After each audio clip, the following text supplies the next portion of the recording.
Pay 1,400 for it. Little tippy tip, tippy tip, tippy top.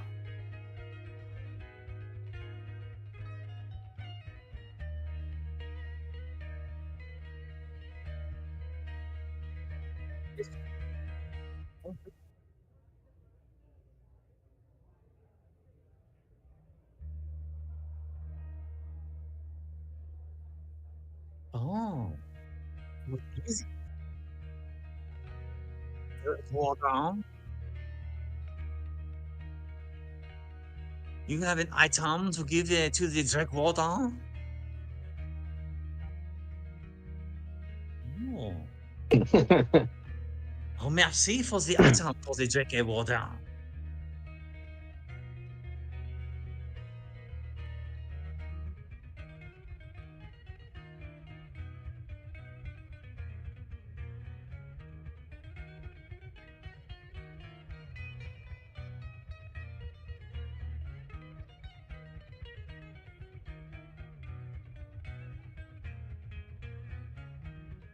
This is a very busy glasses frame. I prefer the glasses more simplement, but if the Drake Warden wants these glasses, and then more power out to him.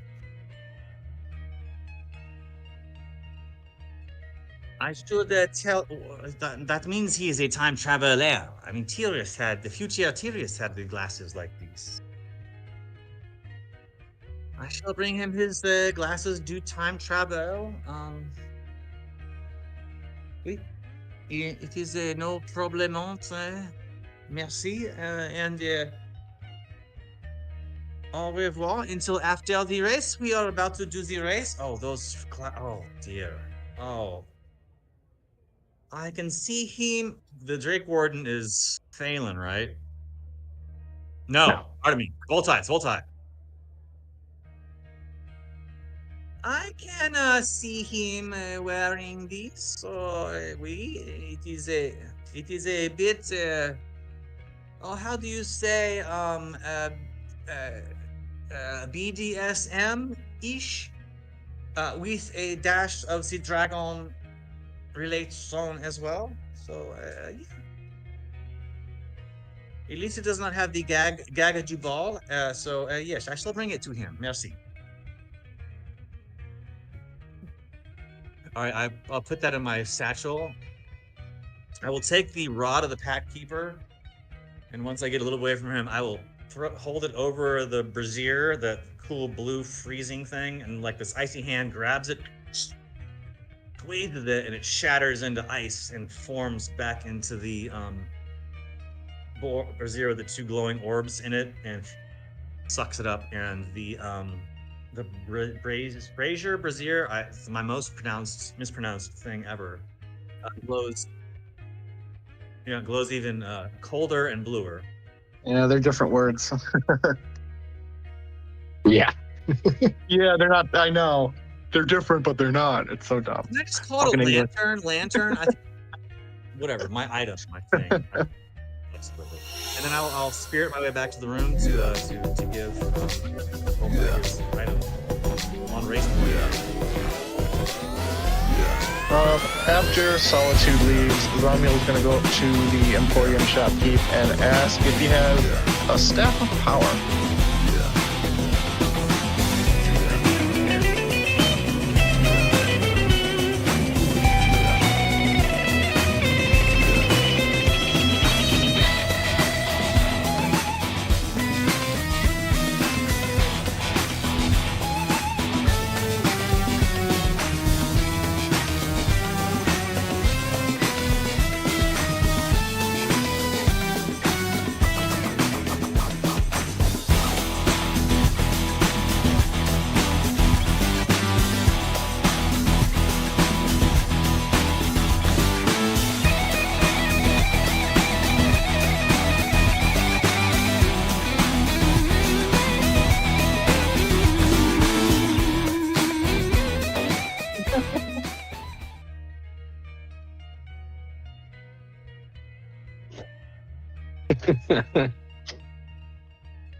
just an inquiry.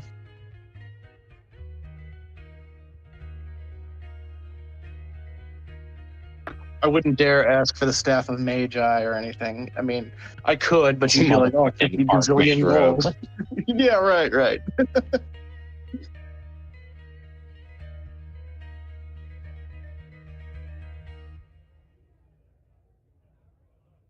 Yeah. The Archwizard stuff's almost there. Almost. They're just not like unique artifacts or whatever. Some of them are actually. Or they're meant to be anyway, at least.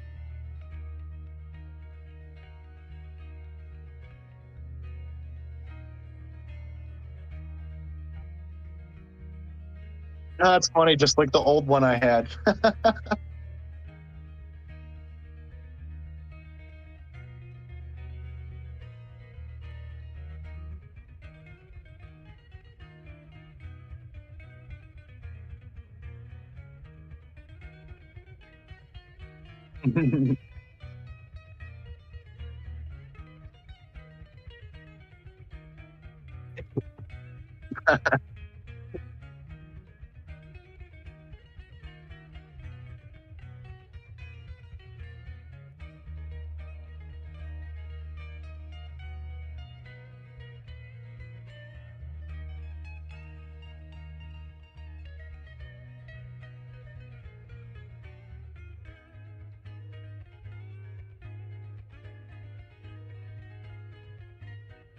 Okay.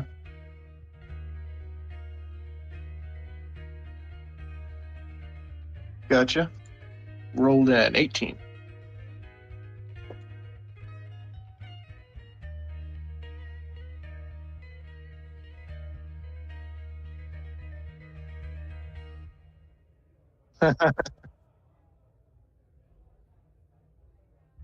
Very dangerous.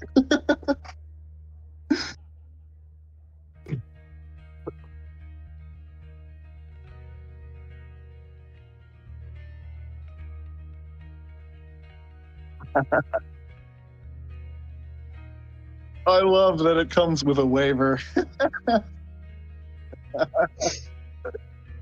That's funny. No, it's fitting though.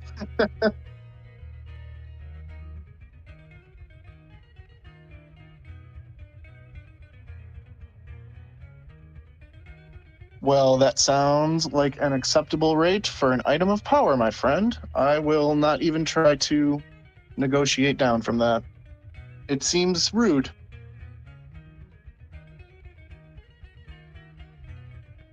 Tell you what, I'll even throw in a 50 gold tip, and Zamiel hands over an even 1,000 gold for his.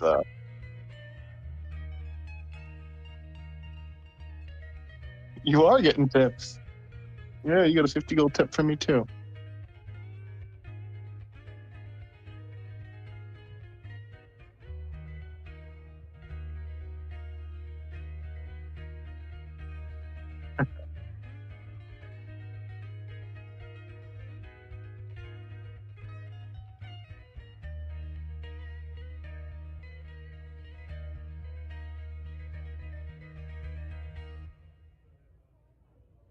Ooh, I love trinkets.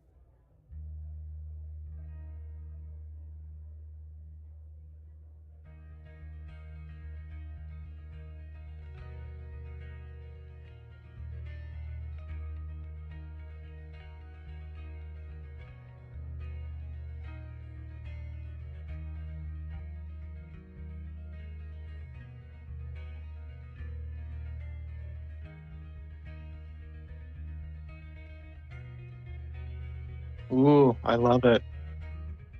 Zamiel is enamored with this object upon seeing it because it's pretty and it's a magic bauble.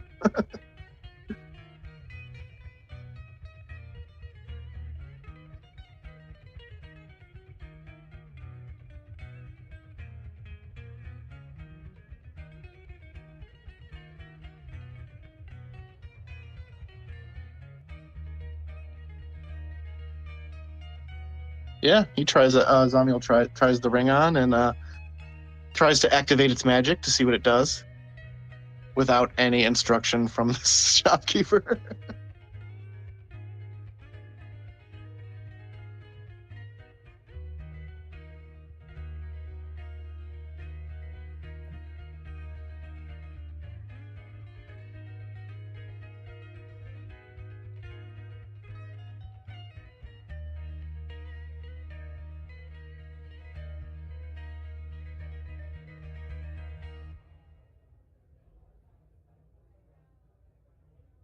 Well, Zamia will thank the shopkeeper with a smile.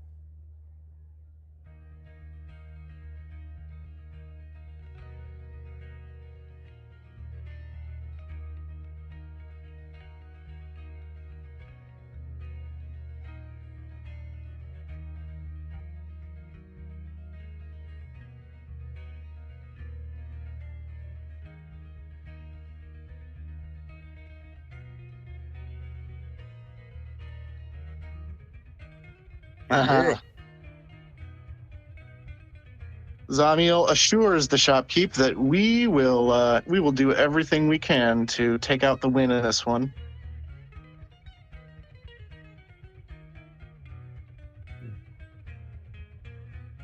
Do you want me to do a Solitude's description now? Yeah, we didn't even do any of the descriptions yet. Oh shit. Okay, sorry. Might as well kick it off. Sure. Tall, elegant, proud, alluring but lethal. Her skin is an ethereal shade of light purple. She has dark eyes, dark lips. She has horns that are the same color and curled back around her ears like a ram. Long black fingernails. She wears black robes that have some star patterns on them. That's new. And she has these three, it's a very daringly cut low neckline, or low line, and she has these three long gold necklaces that are a chain around her as well. Jet black leather boots that she calls her sexy and stealthy stilettos. And she has a satchel, like a messenger bag that she carries that she calls her killer satchel. She also has what appears to be a broom strapped to her over the back, and she carries an iron brazier held by some delicate silver chains that has two swirling orbs of blue crystal that casts shadows and cold blue flames on the wall. And let's see, that's about it. She has a wand as well, but that's not shown yet. So she's graceful and tall and elegant, but with a hint of lethality. Et bonjour, et je m'appelle Solitude. And she's from Farron. That's right. So the French accent, I call it Faerunian accent. Yeah, so that's her Faerunian accent. I don't know if she's gotten into it too much with most of the party, but yeah, she's come here from Faerun. When, under what circumstances, and why, I think is yet to truly been gotten into. Well, you certainly mentioned it more than I do. Yeah, and she's for sure. But she's been here for a long time. She was the only surviving member of the original party. Singurin is also related, but was not an original member, but she's related to a former member. But she's a surviving member of the original group that met a grisly and horrible multi-chimeric demise trying to rescue some people from a prison tower.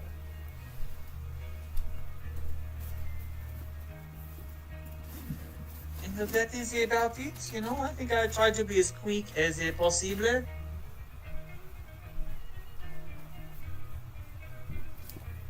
So how do you say le pass the card to the next apparently, Percy, why don't you go next, since you're a friend of one? Sure. Percy is definitely like, I feel like I'm like a very shy hobbit that just like follows around, like curiously, but definitely at the back of the party. She's a little gnome dressed in kind of blue robes, and she doesn't have any armor or like weapons really visible. She carries a lot of like pouches and stuff, and like there's a book kind of attached to her hip.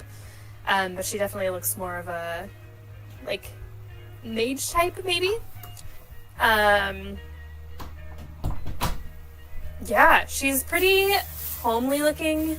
She has her hair tied back or like braided usually, but she always has like little wisps coming out, and she kind of always looks slightly stressed.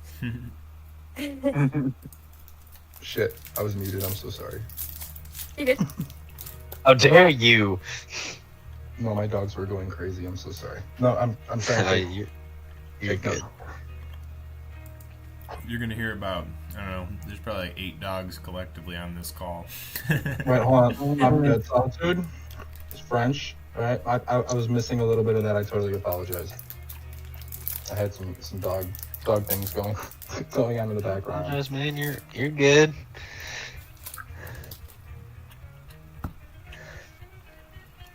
Solitude, he's asking questions about you.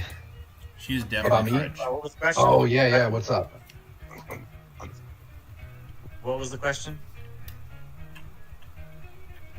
Oh, I was just saying you were. I ended up missing some of what you were saying, and I Oh, noticed it's the fine. French thing. It's okay.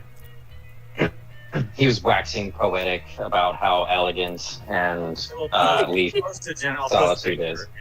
I am an ass. I'm sorry. No, there's no problem whatsoever, because honestly, anything post, you your- miss, you don't have to miss, because it's all recorded and streamed.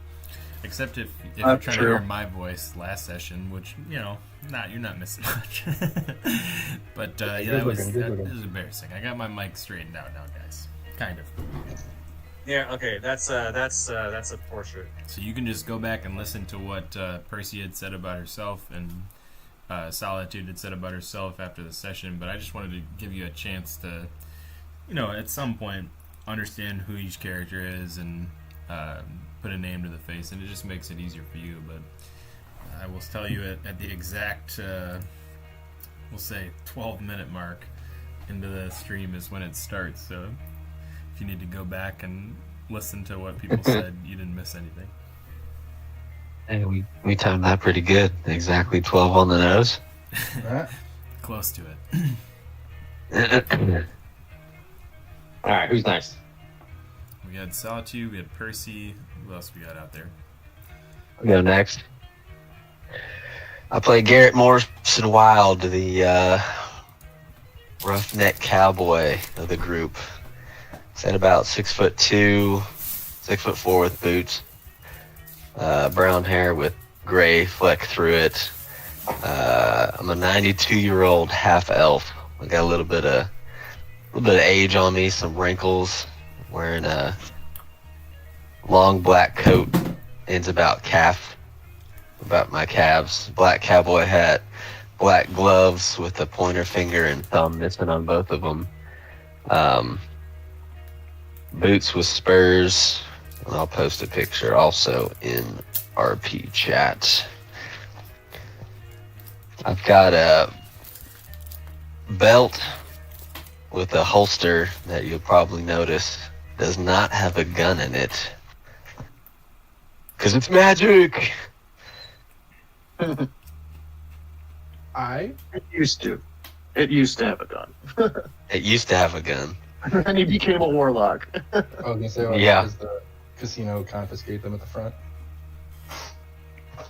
Now I became a warlock, so it's bound to me. I can just make it appear and disappear whenever I want. It's pretty metal. Packed weapon gun. You like it? Oh yeah. I'll usually be smoking a cigarette, might put a dip in, always cussing and complaining. Yeah, and he's always Old blowing cow. smoke in our characters' faces. Yeah. Old cowboy shit. Cowpoke shit, got it. Cowpoke shit. Copious notes are being taken about you, GMW. Better watch out, buddy. All Yeah, I right. love it. All right. More notes. More money. How about Voltai next? Have you gone yet? I haven't. All right. So, of the group, a few of them stand tall and hulking, clad in metal. One of them wears a solid metal helmet with a covered face with teeth and horns protruding from it. All of his armor is a sterling kind of platinum atop blackened blue like cloth underlayments, and there is a sterling dragon-winged bow adorning his back that doesn't seem to have a string, and the only thing you can see of his face is a set of piercing silver dragon eyes. And the only thing that would even denote that who you look at is in fact alive and not a living suit of armor is a set or two sets of calloused fingertips protruding from his fingerless gloves. On his hip, he holds a scaled whip, and on the opposite side, a kind of bulky scroll with a metal dragon work, like sculpture, wrapping around it, and nestled between the two horns of the metal dragon sculpture sits a radiant blue marble, and on the inside of it, a piercing dragon eye.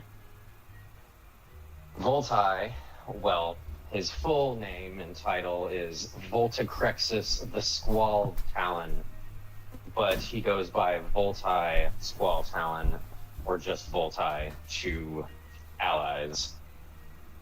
He hails from the Sarin Islands of the continent of Arganessen, where he was once a dragon speaker of a tribe of blue dragon worshippers, and they have all unfortunately since perished as a rival blue dragon came and smote his village to nothingness while he was out in the continent completing his dragon trials.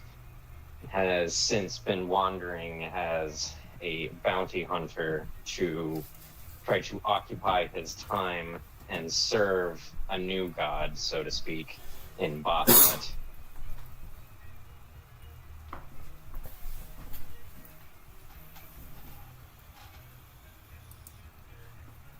That was a That lot. description was way better than mine. I want a do-over. Yeah, wait until you see his character in Tailspire. You'll see he's nothing but freaking spikes and armor and dragon stuff. And then he's got a dragon with him. It's dragon everything with this guy. Fire, and I'm like, where are you guys? Are you guys all in the D formation? Is that all I you do? can't even see my own guy right now. We're kind of scattered in the game at the moment. Okay. Most of us are up in the hotel room. And unfortunately, the feature where you can click on yourself, I think I broke it from putting too many people on the map, guys.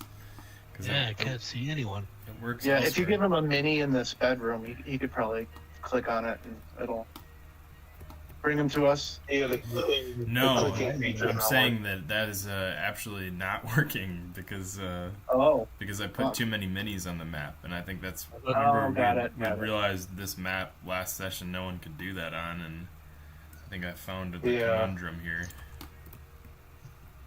But But I do Too like much how many- realism. yeah, no. Yeah, it was awesome. I think it was worth it. No amount of deleting characters seems to like want to make it think that there's less than 600 either. I'm like, Jesus, did I really put that many more on there than I was allowed to? It was worth it. It was It was worth it. It was worth it. Well, speaking of which, I would love to hear about the lovely Singurin. Okay.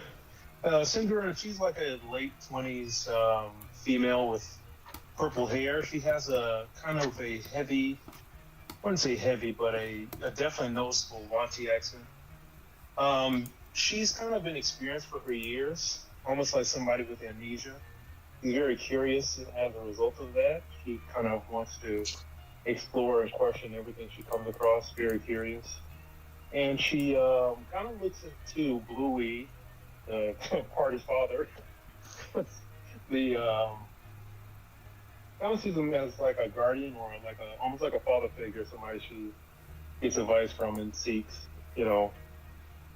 counsel, kind of like her moral compass. Yeah, mentor of such. Yeah.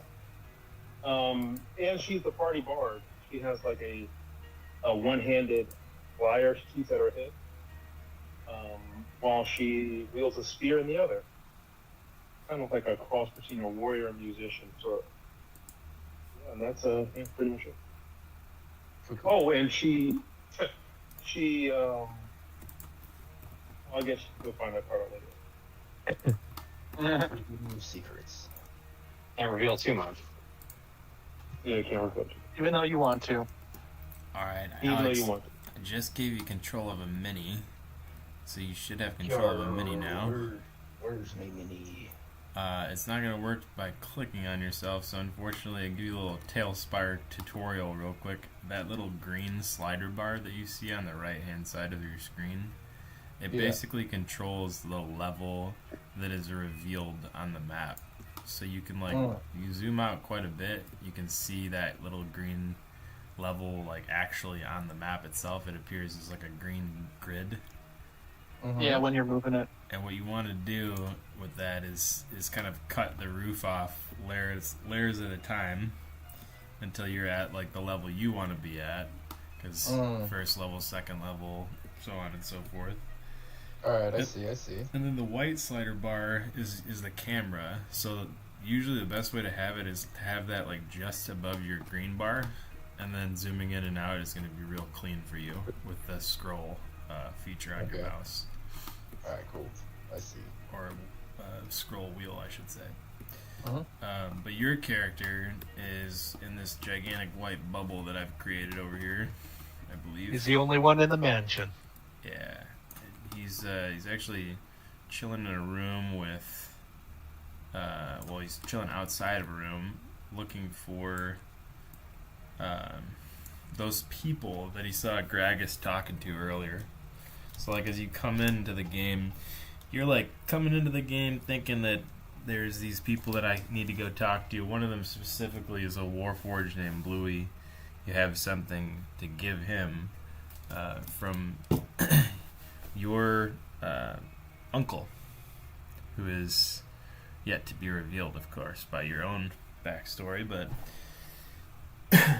just to give you an idea of where you're at coming into the game. And then we do have one last player who has not given their description, which is Phelan Shadow Dancer, and quite a description I'm sure it will be. I'll keep it short and sweet. I'm sorry, I just popped a piece of saltwater taffy in my mouth, so you'll have to excuse me. I was the king of doing that on calls. Whenever I would run calls and people would be eating, and I wouldn't. You have your camera on too, so I have nothing. I have no excuse. But people with their cameras off, I would always say all right, well, what do you think about that, Jeremy? And he'd be drinking his coffee, spitting it out on the call. Sorry, man. I have bad timing. Yeah. Sorry. I go by Cable, or Steph for short, for my name. I play Phelan, who is a House of the Shadow Marked Elf. As you look at Phelan, Phelan's got dark blue hair and streaks of silver that kind of run through it. He's probably the older one in the group right now, but he's kind of in his prime age as an elf. So, he's got these piercing emerald green eyes. Stands about 5'10", so he's, I guess, in the taller side of the population. I think the average height is probably around 5'5", 5'6". Phelan, first thing you'll notice is 2 katanas coming off his side, and he sports a dark, kind of black armor, very similar to a samurai's kind of plated armor, and it's adorned with skulls and elegant filigree and motifs. He's just to kind of give you an idea, he's a fighter warlock, so another warlock on the team, an undead warlock to be more specific. And yeah, he's just he's kind of got like an Eastern vibe to him, so he's yeah, you'll get that feel throughout the rest of the game, I think. And yeah, pleasure to meet you. Good to meet you as well. Badass. And I think I'm the only I think I'm the only Canadian here, so Really? that's a little side note. That might be true. Used to having more of them.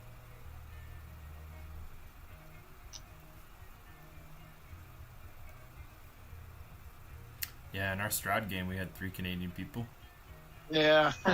Our Stroud game was Canadian rich. A lot of A's going around.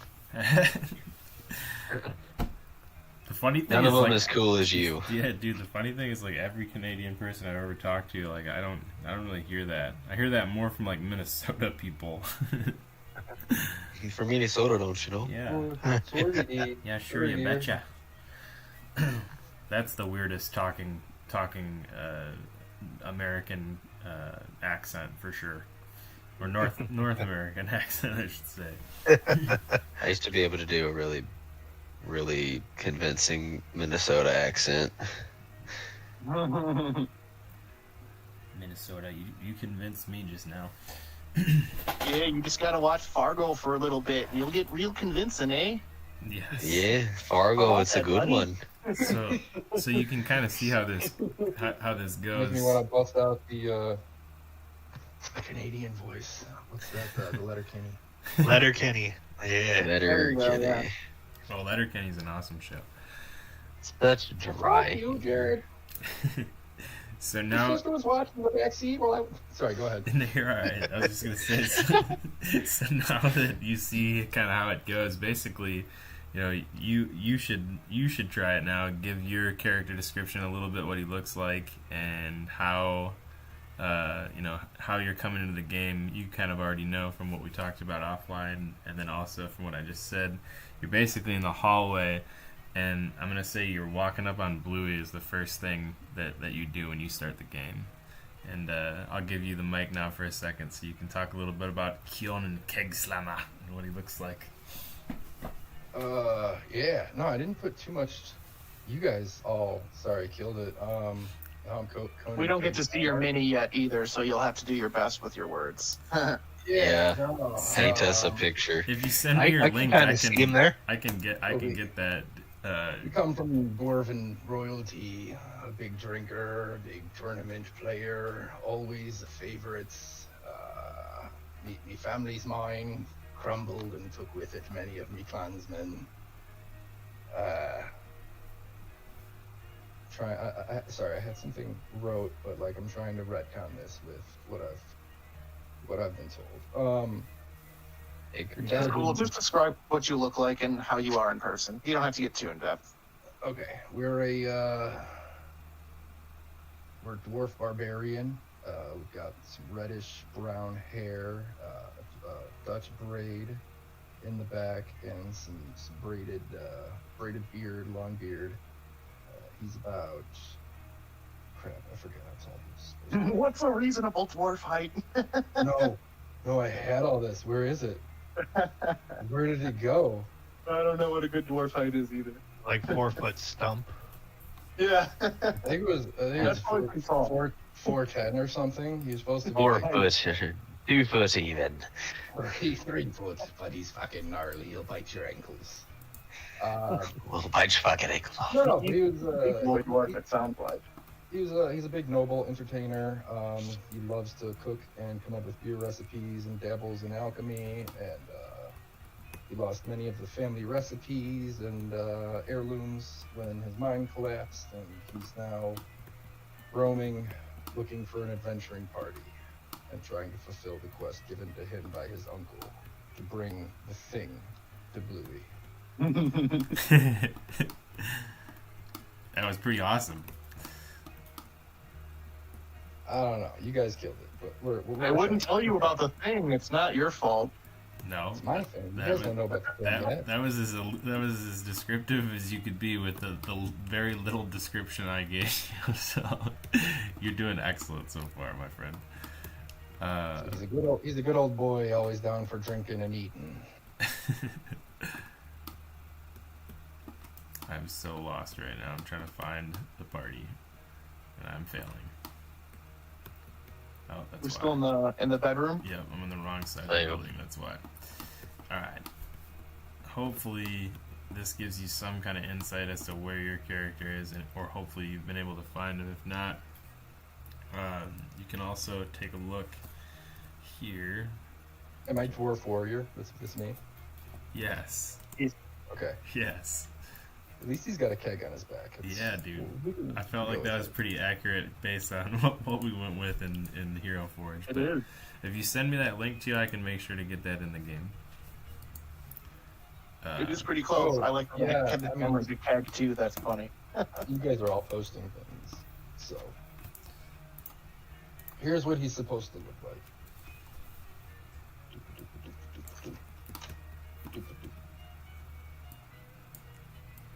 Oh. I don't know. He's got that keg warhammer that looks pretty sweet. That's hilarious, dude. That's pretty cool. That's the keg slimer. Much better, Mini. Love it. It's we'll got a just- grill too. Yeah, I yeah. love it. They got a grill and a freaking cast iron. Yeah, I hope he uses it as a ranged weapon. Do you happen to have the chef feet too, so you can cook food for us? Every badass. If you don't, you can have it right now. I have cook's utensils. I really hope he has kids and he's like the coolest neighborhood dad. Just total, Like total hosts dad. like the coolest backyard birthday parties. Barbecues. I say he's the barbecue dad out there wearing his New Balance with his high white socks and his jorts. No, he's wearing Crocs. I don't know what you're talking about. He's gonna walk up to you while you're grilling. He's got him in Just sport cook those burgers mode. yet? He's got Pit Boss written on his apron. Burgers look like you could use a turn, son. And the super oversized spatula. Man, you guys are good at describing what cool dads look like. It's real easy because I am one. Yeah, I thought I gave myself proficiency with cook's utensils and things of that nature. I've I literally. wish. I wish. That'd be You, awesome. Michael, you're just like, I'm just gonna describe myself on a Sunday. Yeah, dude. I've embraced the full dad thing. I'm a little league coach. I got a smoker. We got a few. Yeah, dude. We got a few cool dads out there that know what's up. Nice.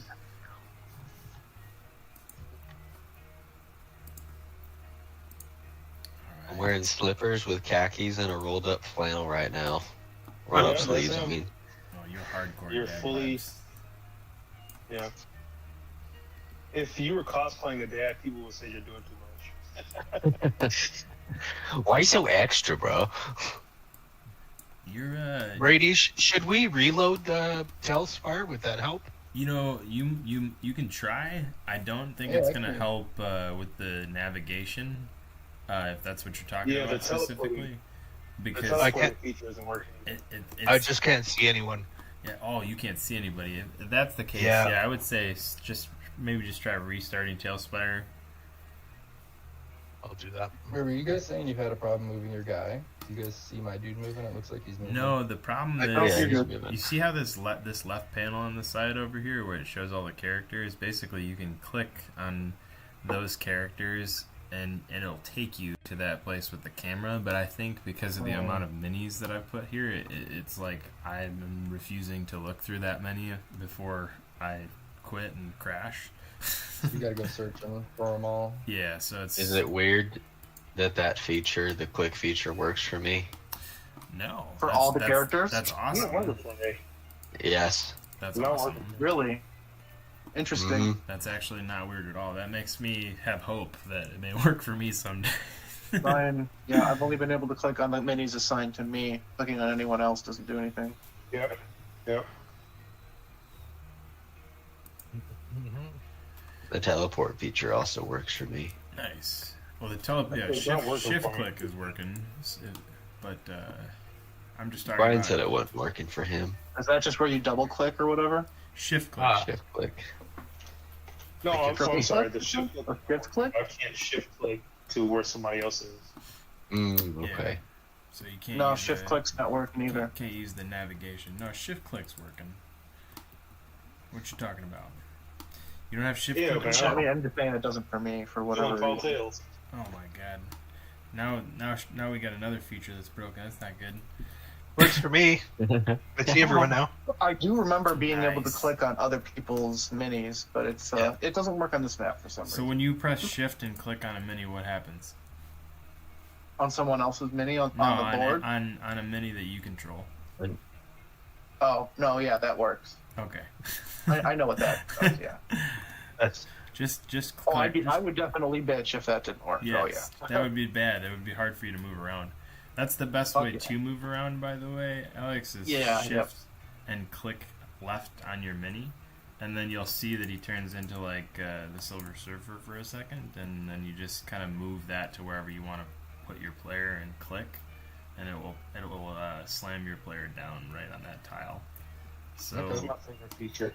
yeah, My favorite feature. Yeah, so you can either move them manually with the mouse, move them with the keys, or that ghost them, and that means just shift click them, and then you can put them anywhere. Whoa. And then use like shift click them, and then use like the middle mouse button to move the camera. Right click as well. So you gotta hold it. All right. Well, now that you're tail spired in, if you have any questions about tail spire, man, there's kind of some nuance to it, and it's not exactly all intuitive. So feel free to just shoot questions my way. Yeah, even a few sessions in, you'll still be asking questions. It's cool. Yep. where you'll drop off the map and Brady will have to resuscitate you. give you Tailspire CPR and bring you back to the location. Yeah, no worries. If you get your mini lost, just try and let me know. I hate having you guys lost out there, or not in with the group like you'd want to be. If you don't care, it's no biggie to me as well. But I don't want you to be feeling like you're left out. So just stop me or stop anybody else and say, hey, my mini's lost. Cool. That being said, though, you do walk down this hallway, and I'll let you decide for yourself. Did you have any drinks down in the bar? Oh, did I have drinks? Yeah. Yes, we're quite. Yeah, I'm trying to gauge how Killen is. We're halfway there. All right, he's stumbling a little as he approaches Bluey, and you see this massive metallic structure in front of you that you know to be a Warforged, though. I don't know if you've ever seen one that looks like this. You can tell right away that he's of high caliber, high quality. Whatever his make, whoever his owner was, obviously was someone rich. Probably the first thing that passes into your brain, just seeing him by his description. He's also got these like decked out gems and crystals all over his knuckles, and it makes his hands kind of light up like a rainbow on both sides. And he has this interesting Tony Starkish power core in his chest too that you notice right away, and it's kind of gleaming a little bit, glowing white and blue. He's got brilliant blue eyes, and when they fall on you, immediately he says, "May I help you tonight, sir?" as you sort of stumble past the room that he's standing in front of. Right about this time, the rest of the party comes out of their room. Or some of them start to come out of the room, sorry.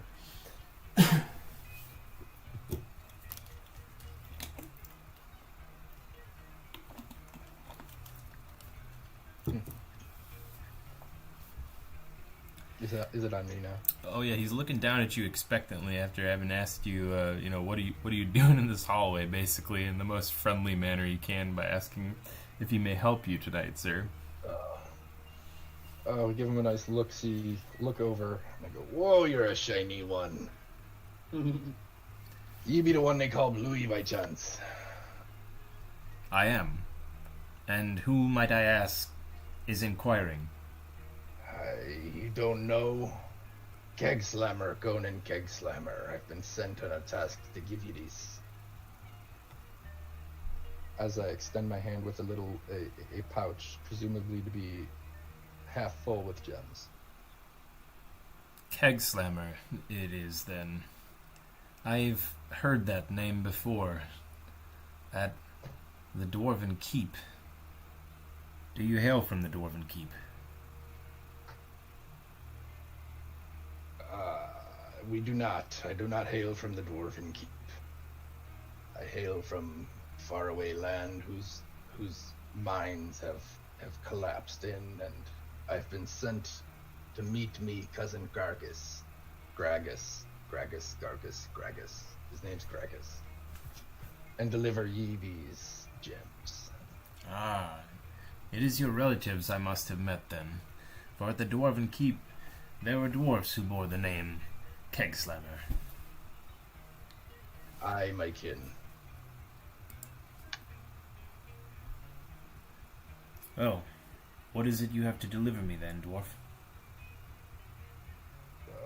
I am not sure of their origin. I've been told you need these gems.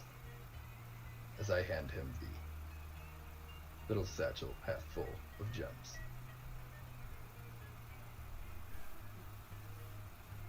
And they appear to be the same colors as ones on his knuckles.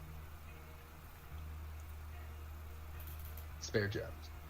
He kneels down and takes them carefully from you. Looks you over carefully. Says, I do not currently have the time to discuss the nature of your coming to me, but I understand it is of great importance. Will you perhaps join us? We are about to race on an airship. There is a considerable odds against us if you'd like to place a wager. I am most certain we will win. I be a betting man. I'll join ye, place me wager.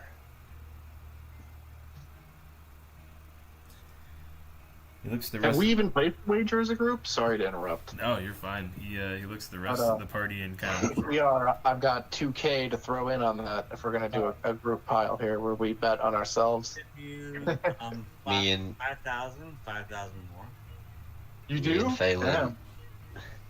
Me and Phelan are gonna disguise ourselves and bet whatever gold the party wants to Yeah, bet. I'm gonna bet my separate too. I'm at the lot. So whatever gold you have, give to us.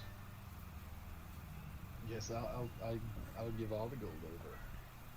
How much? Shit, I don't know how much I have. I'm making an exact note of how much everyone's giving, Yeah. so I know Yes, how to do divvy that. it up later. Yes, sir.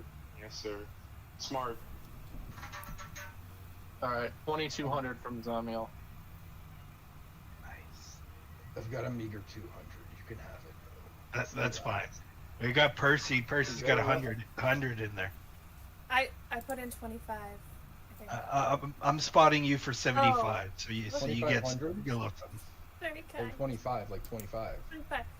I could pay like 100 Very gold Yeah, here. 100. I could retire on this money, and you guys are just gambling it. That's fine. I like how practical. We are she now. is. So Maybe we could all We could all die in a race, right? I mean, spend it while you got it, right? That could happen, yeah. Smoke 'em if you got 'em. Right? Smoke 'em if you got 'em. Smoke weed every day. Solitude, did you say you were throwing 5,000 down?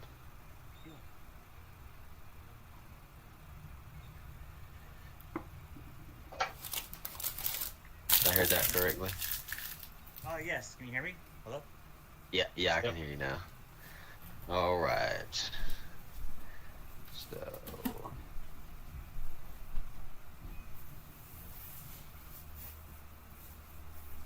Oh yeah, Conan's 69 years old. If anyone is wondering. Ooh, 69. Ooh. 69, 69, Young boy dwarf. 420. Just a young dwarf. It was a good year. All right, we've got a 21,000 gold bet. Nice. So dumb. What, Yeah. what can we buy with 21,000? A new airship. We can all have our own airship.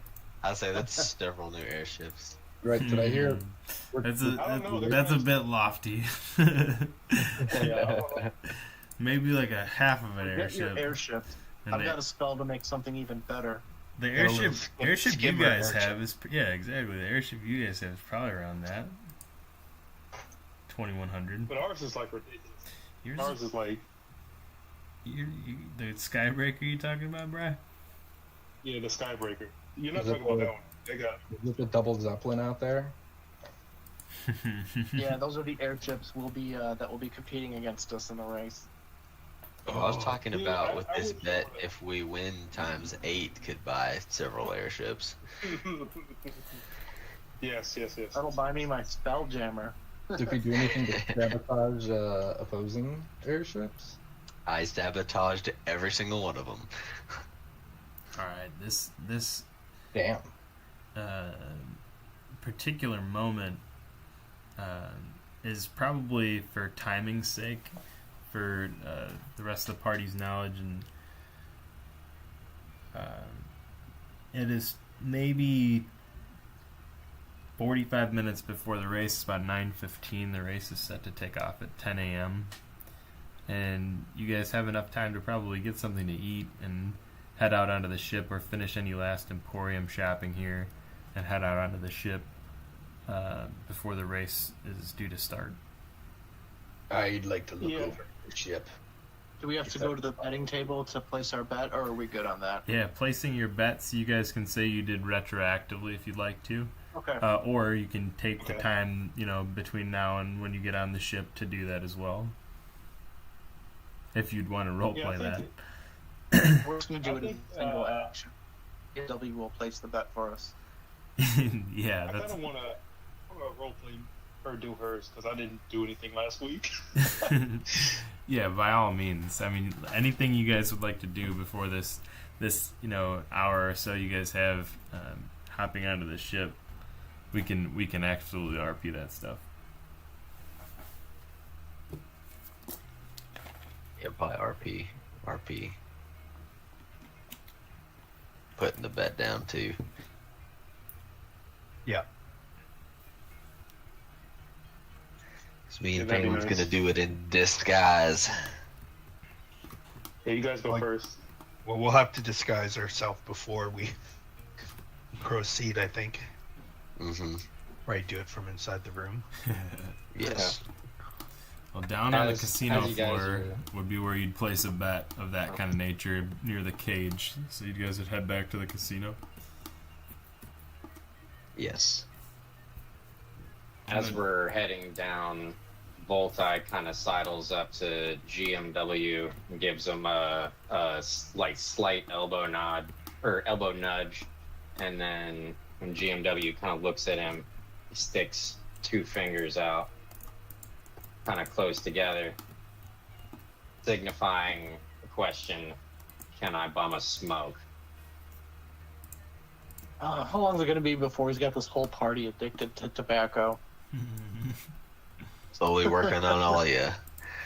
I think Percy's gonna give me the most trouble. Probably. Yeah, I'll reach in my pocket, pull out my pack, smack it with It's a soft pack, so I smack it with the bottom of my hand, the heel of my hand, and one pops out, and I offer the pack over to you.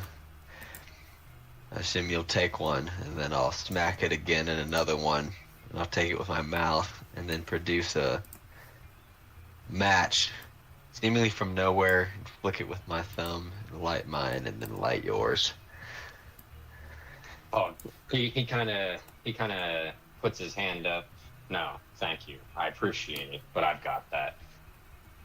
You see, he kind of reaches his fingers up towards his mask, and you can see like the tips of his fingers disappear for a moment as he's reaching up into the cheekbone of it, and you hear it click as the metal from the nose down to the chin kind of slots down towards his neck and reveals his mouth.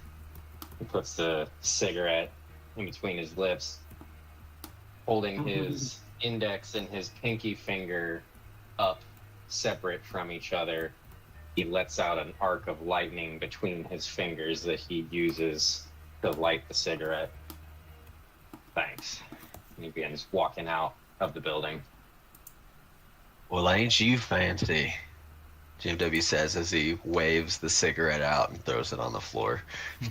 I mean the match, not the cigarette.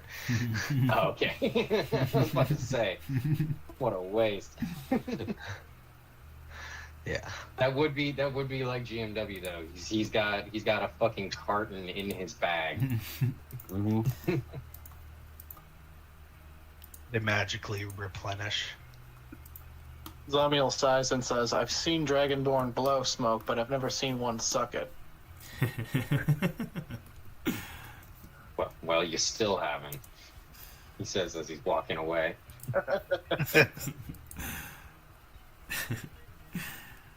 From down the hallway, mind you. He heard you. Nothing escapes him. Nothing escapes Voltai's hearing and sight. Oh no, I say my jibe extra loud so that they annoy you. Annoy your super sensitivity. Yeah, just know this, Conan Keg Smasher. Voltai sees all. Right on. A burp snort. So I guess for the bet part, for the disguise, again, no boots, no black long coat, no hat, no mustache, close cropped silver hair, green eyes, blue or like a navy suit, brown dress shoes, brown belt, and a knee-length coat.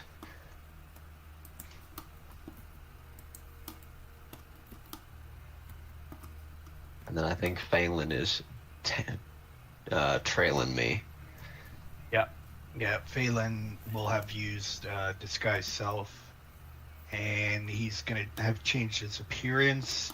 He's now bald, dark-eyed, muscular-looking, kind of bodyguard, dressed in all blacks, and he's kind of got like dark-colored lenses on his like glasses.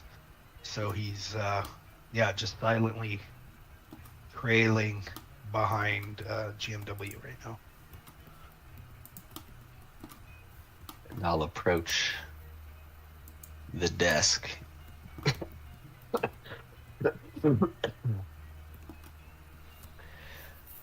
And say, I'm Alexander Khan. I understand you've got an airship race going on. A rather sleepy I'd like- looking dwarfish woman looks at you from the other side of the graded fence that you have in between you and says, Oh, obviously we've got an airship race going on today, blockhead. Out with it. What do you want? I want to know who's favored to win and who's favored to lose. she points like lazily at this board that you see on the side is written up in chalk. And you can see that the favorite, or 1-to-1 odds, are falling for the Skybreaker. And the next most favored ship is the Dragonmouth, and that's like the orange, slim V-shaped ship, and that's 1-to-3 odds. There is 1-to-4 odds on the Goblin Airship, Goblin made, Goblin ran, and you guys are falling in at 1-to-8. I'm sorry, 8-to-1. 8-to-1. Yeah.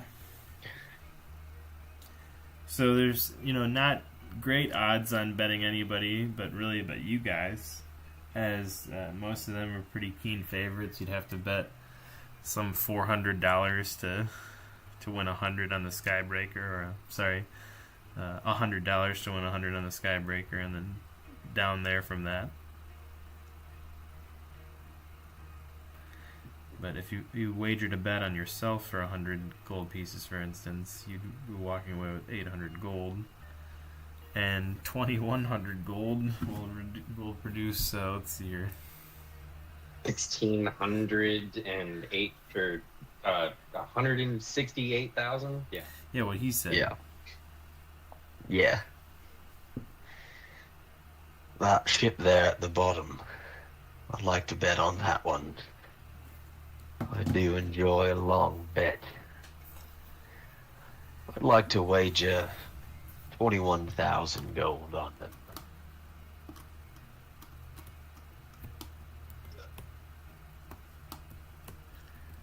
She looks at you awestruck, suddenly waking up for the first time today, and then starts to take you very seriously, and you hear the customer service come out in her voice as she begins to take your bet, gives you your slip, and you see that indeed 168,000 gold pieces is going to be the result of your bet should it cash. But she looks at you with a smile on her face as if to say she doesn't think that's going to happen today.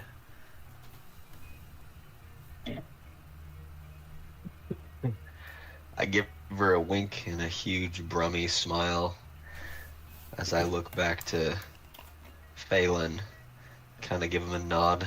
Well, give the nice lady money. You never know what could happen in a bet. Phelan will just grunt and hand the case of money through the grating.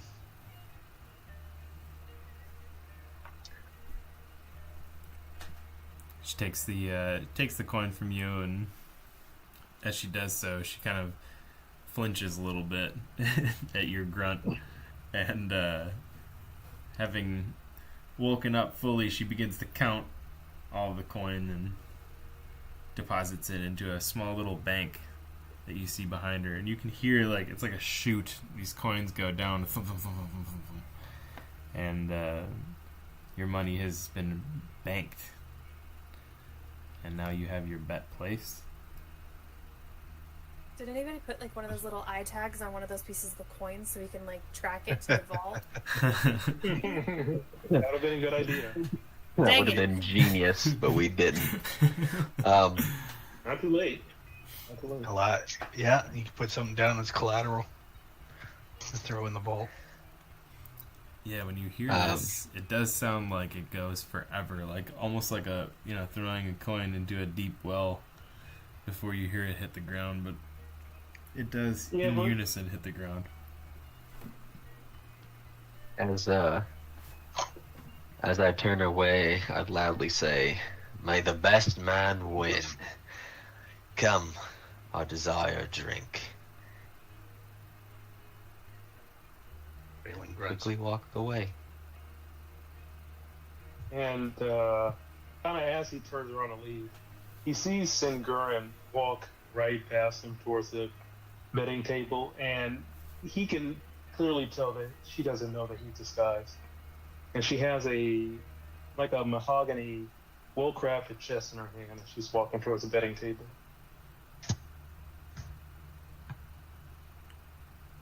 He'll give you a curt nod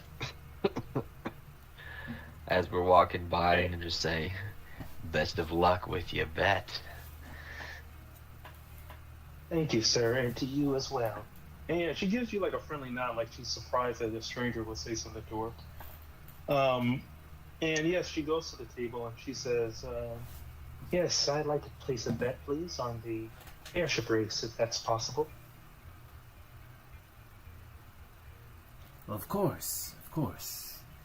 How much would you like to place down today? Says the man with a top hat that approaches you to take your bet. She says, she'll say, "Yes, I'd like to place 10,000 gold on the." What's the name of our ship? That's an excellent Does our ship question. have a name? The Airwolf. It's listed as question mark, question mark, question mark, question mark, and listed as 8 to 1 odds. She'll say she'd like to place her bet on the biggest underdog. I guess she would know what that would mean. Oh, he just points to the row of question marks. That one, 8 to 1 odds. And Orange stump. the orange stump. No, soaring. Yeah, okay. Oh, Soren stump. That's even better. That's not bad. No, it just. Hey, write it down. That was good. Yeah, I think Soren stump is pretty damn good. I think we're sticking with that for now. That's pretty. Yeah, let's do that. Yeah. Yeah, she'll say, yeah, she'll open the chest because she doesn't know any better. She'll open the chest and like a mixture of jewels, slabs of like thin slabs of gold with snake emblems on them, and a notary that claims that all of this is 10,000 gold. And she says she'd like to wager that on the soaring stump.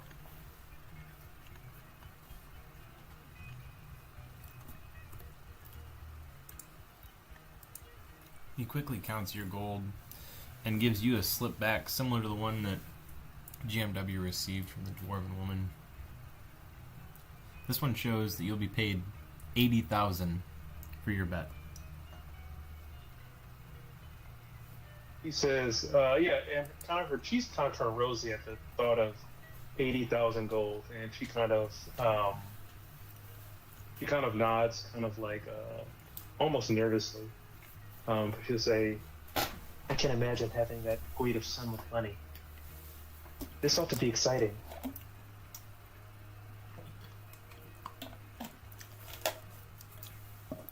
Yeah, and she'll take her slip and she'll head back to the group.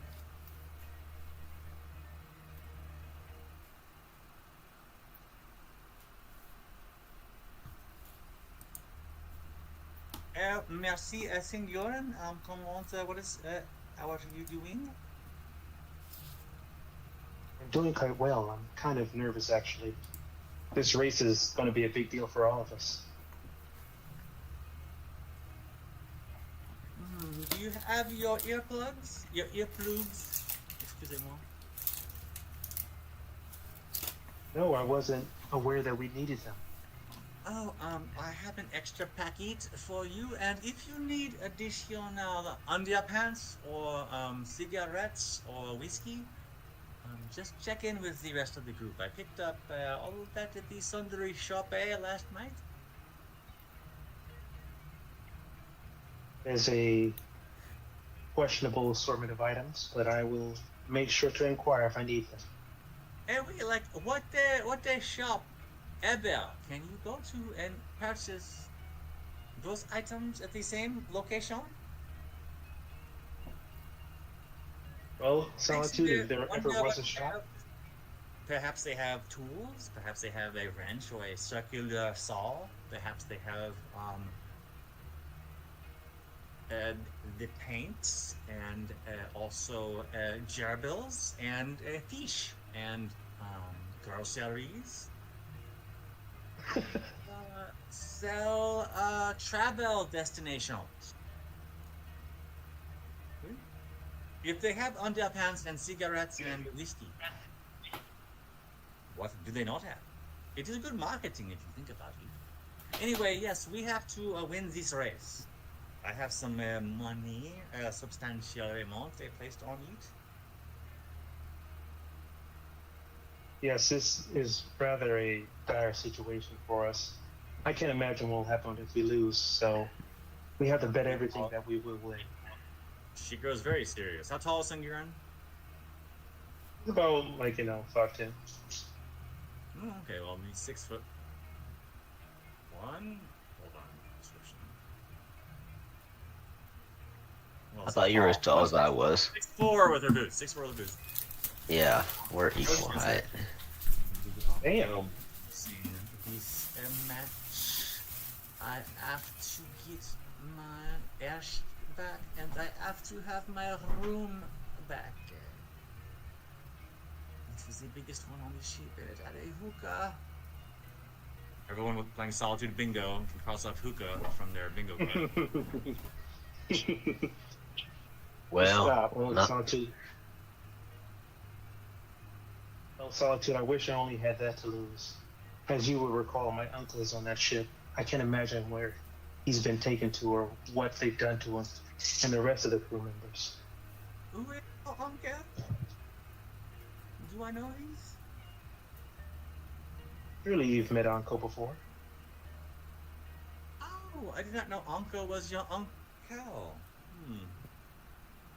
Interesting. We shall rescue him by... and also, if you see me, how do I say this? I will tell you if you need to put the plugs of the ears in. If you see your companions doing it, follow the suit. If things go, how do you say here in the Eberron, teats up? Teats up. I shall be casting a spell, Le Tombe Terrible. So, just keep the eyes open, Bon I will keep my wits about me. Yeah, I've got some nasty stuff to summon too, so fair warning. Our teamwork is rather superb. I don't think we should worry. Yeah, well, when there's a Chasme and a Mesoloth fighting in the sky above us, you'll get what I mean.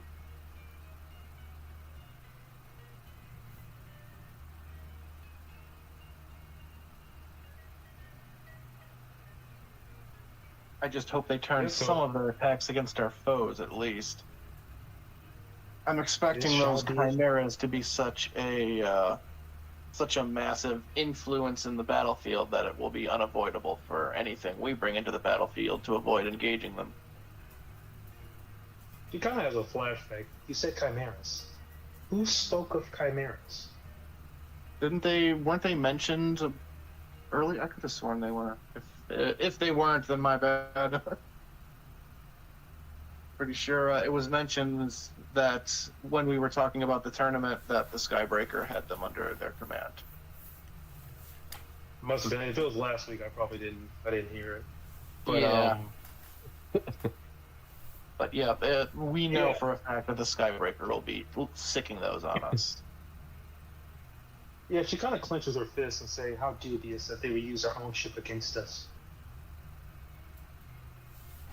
I guess victory would be that much more sweet when we win it back.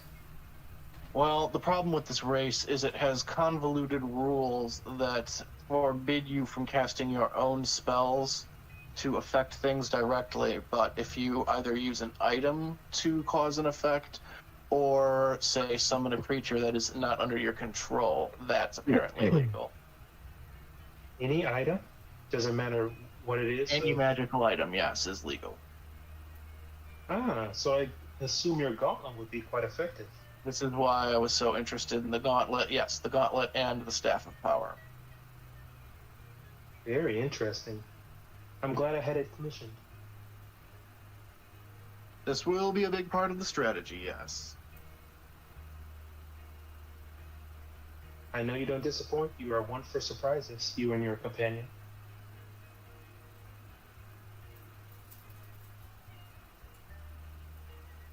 Anyways, good luck.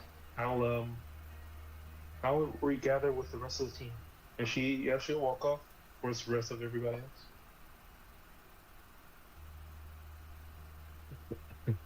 And I will as well. GMW and Phelan would probably roll up at about that moment, having gotten rid of our disguises.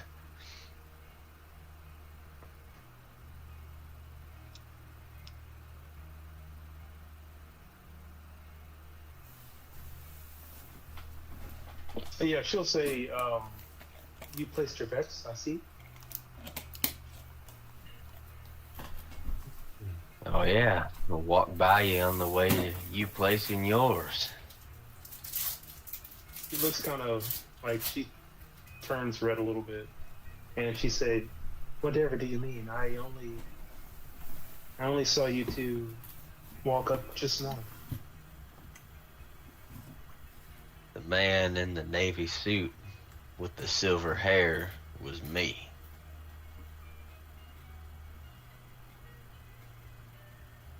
She laughs and she says, "You sure know how to stay unpredictable." The art of a disguise comes with bounty hunting. Every now and again, you gotta blend in, change how you look so you can get the jump on somebody.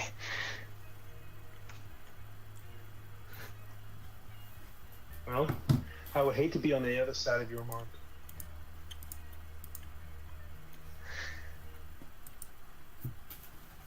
If you remind me after this race is over, I've got a story to tell y'all. I'll hold you to it.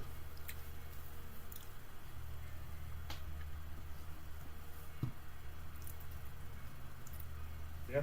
All right, there. Yeah, so I think- Get there. Going. House. Yeah, I think we're all ready. as everyone Do you as like everyone getting starts a new to robe? Hmm? So great. so, I think we're pretty as everyone starts to funnel their way out to our airship, we might notice Voltai is finishing up his cigarette, kind of tosses it on the floor and stamps it out under his heel. And he kind of walks over and gives Elagos a little nudge and a little pet as he reaches into his bag and pulls out a wad of red cloth, and he unfurls it. You can see he's presenting this cape of the mountebank that he had purchased last night to his dragon, kind of, holding it spread out in both of his arms. Elagos kind of leans in, gives it a sniff, and then blows out a really hard electrical breath over all of the cloth, and it kind of starts sparking up, and swiftly you see it shifts from a royal red to a deepened black blue with charring and some burnt holes in the hood that he then slips up over his horns of his helmet and onto his head. Quite fashionable, I might say. Thank you, Elagos. You always know how to accessorize.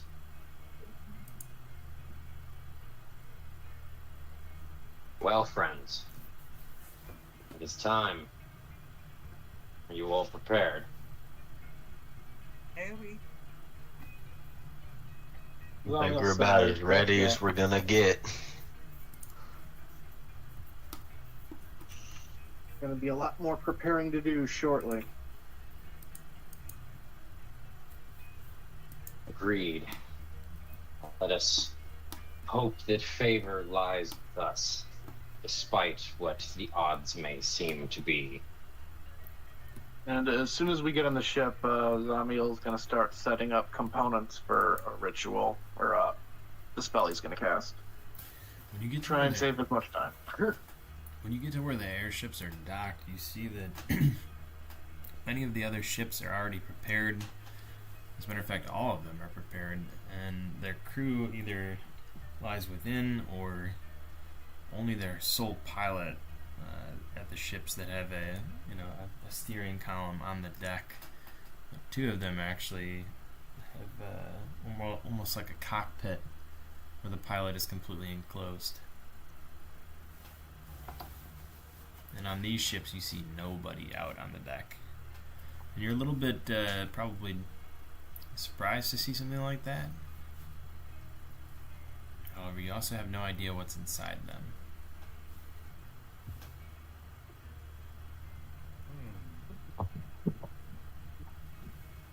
And that includes the Skybreaker.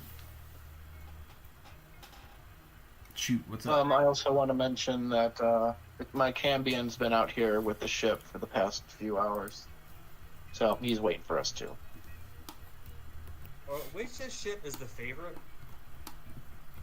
The Skybreaker. The Skybreaker. Yeah. Okay, how far are we from it? It is basically on the opposite end of where the ships are docked from you. And right now, distance-wise,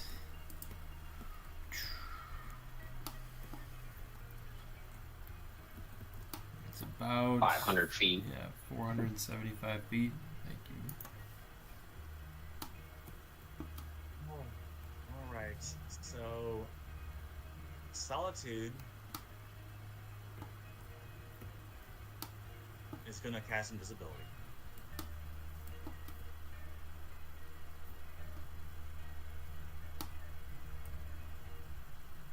And she's going to head over to the Skybreaker. Teleport.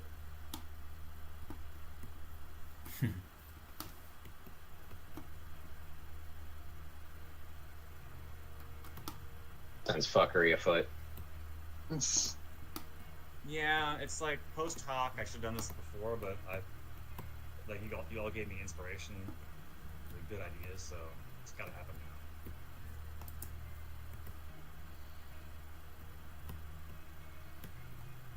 So, to roll anything or since invisible, not necessary. Yeah, I don't think it would be real necessary if you're invisible, so you're not getting noticed if you're trying to be slipping onto the airship without anybody else seeing you. You were successful in that attempt. She's going to go down below deck and find like a load-bearing crossbeam of some sort. Mm-hmm. Whereupon she is going to take her rod immovable, place it in front of the crossbeam, and push them up.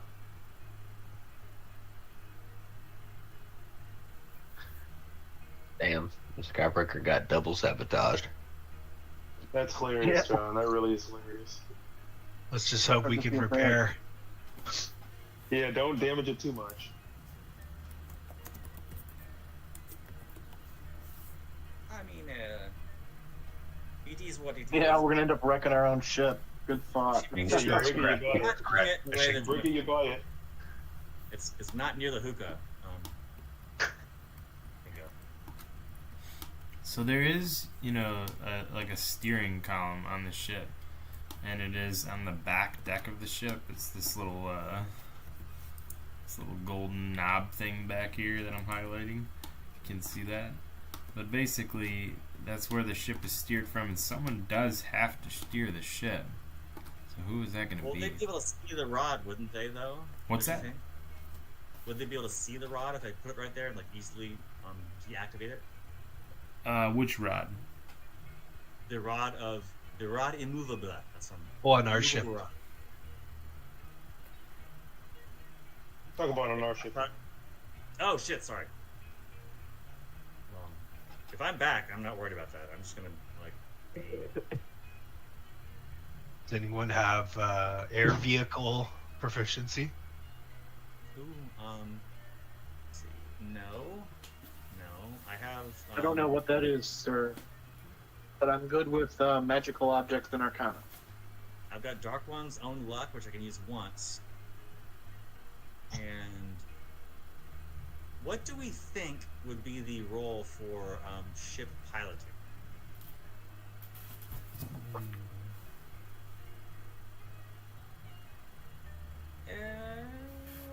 Strength or dex? I would I think would sleight of assume something hand. deck-based, yeah. I mean, I'm pretty good at the sleight of the hand there. I'm gonna be very busy casting spells every turn, so someone else is gonna have to do it. It's actually not Dex. But I'm Well- not. But I'm also not going to tell you what check it is. I love Gator. Gator's so I mean, funny. unless it's the strength, I'm pretty good at not to shoot my own horn, but I'm pretty good at everything else. But if it is the strength requirement, ooh, I'll give you this hint. All right, I'll give you this hint. Pilots. Okay, what is the most important thing a pilot needs to have? Perception. Ding ding Mental ding ding ding ability. ding ding. Voltai, get on the wheel.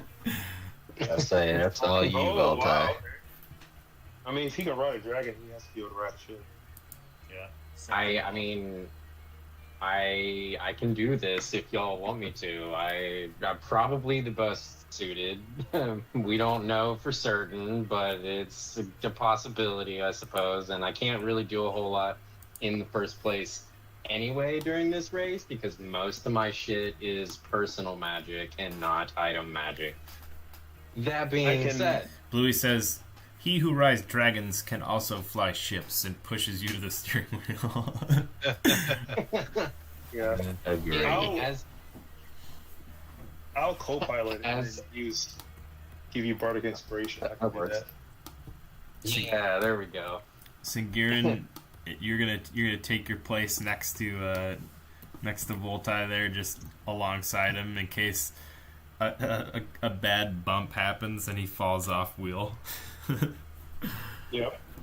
I love it, and absolutely can give some advantage in some of these checks as having a co-pilot and someone to hype you up for your first time flying an airship is, of course, And always your hype necessary. girl. Yeah, we definitely should- Voltai kind of droops his head for a moment. His horns kind of sway a little bit as he's turning his head side to side, like I will make the attempt, but don't expect seasoned maneuvers from such a large craft. Why not? You And- pilot your mount. And as far as airships go, this one's Yeah. relatively small. The wizard attacks A you with winged- logic. A winged dragon is different from a living airship. Nevertheless, I will give it my greatest attempt. You, however, Bluey, shall need to give a great attempt as well. And he kind of puts his hand on Bluey's shoulder and mutters a quick phrase, looking kind of side to side, and casts Longstrider on Bluey. Oh shit! Oh, okay. Okay. Bluey hops off the ship, off the back of it, after he nods at you, and then he's just floating there, still looking at you awkwardly, and then he just slowly drifts down elevator style in comedic Bluey fashion.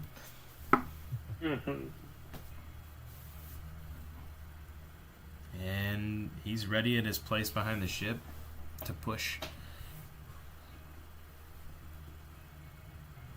Can I chat with the tree and see if it's possible to use him to cast magic? Yeah, I was waiting for you to say that. Yes. Hide in his branches. Find a little perch. Yeah, Percy is 100% going to sit in the tree this whole time. For the whole fight.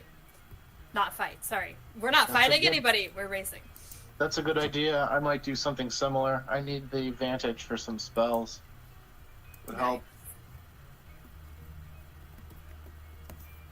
Yeah, because I could just use Misty Step to get down. Alright. I'll join you in the perch up top. Ooh, I fit just fine. Nice. There's a nice platform up here to put your mini on, nice, too. okay. Have we talked to this tree before? Like, does it speak common to us? Mm-hmm. Okay. He's pretty sassy. Has it given us a name?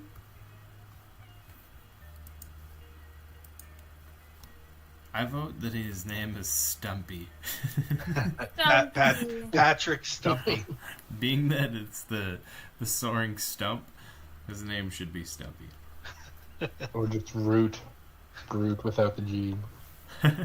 Yeah. That seems to be a popular name these days.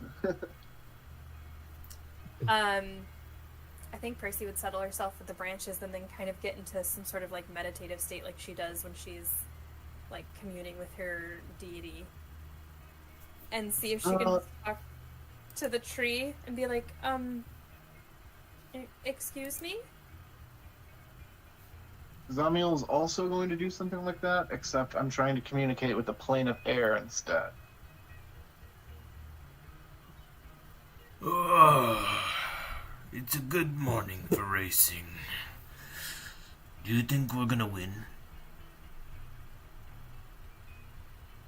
Everybody else seems pretty convinced we are. I am much smaller than these other ships. I am not so sure. The other ships aren't sentient like you, though. I feel like you have an advantage. We can talk to you and understand what you need from us.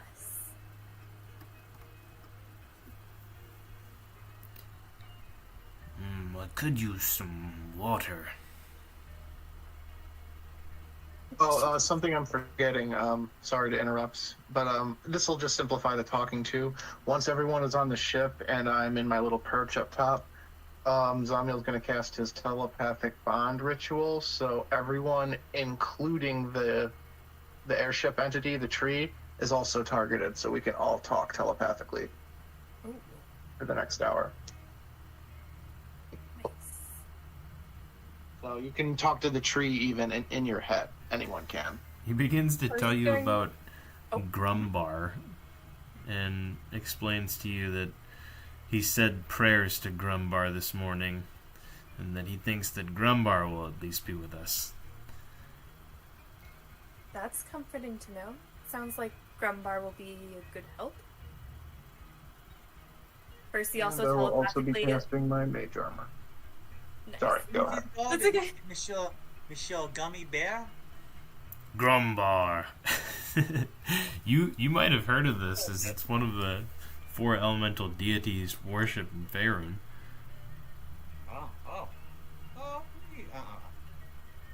Je comprends.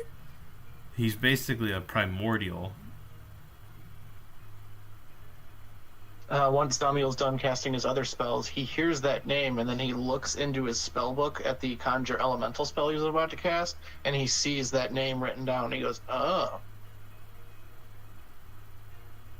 And it basically requires you to do a kind of a chant or a prayer to the elemental primordial to summon one of the elementals. Summoning Grumbar would be summoning this, and I'll just send you a little bit of a look at what Grumbar looks like.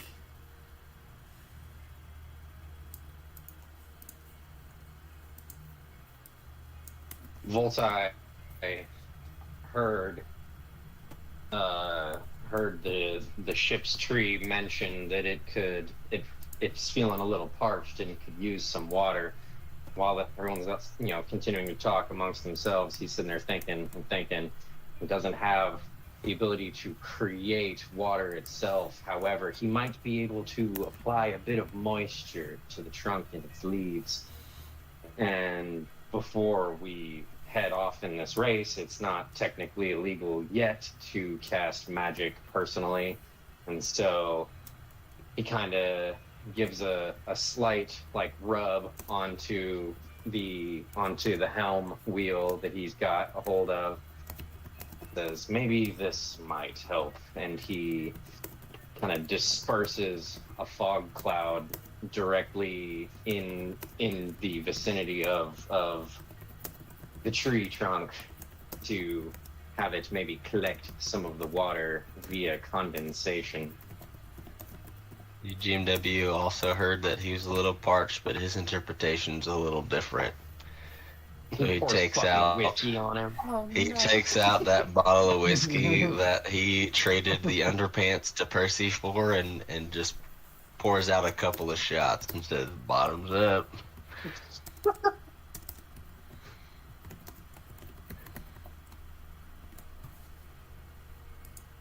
Percy just in her head is like, I hope not harmful. Ramiel says, I don't think the tree appreciates that, dude. Well, we're about to find out. Percy asks the tree, do you need water to move the ship? Need water for my own strength. Need water for my defense. What? Where are his roots? Like, is there like a hold down below where like there's tree roots?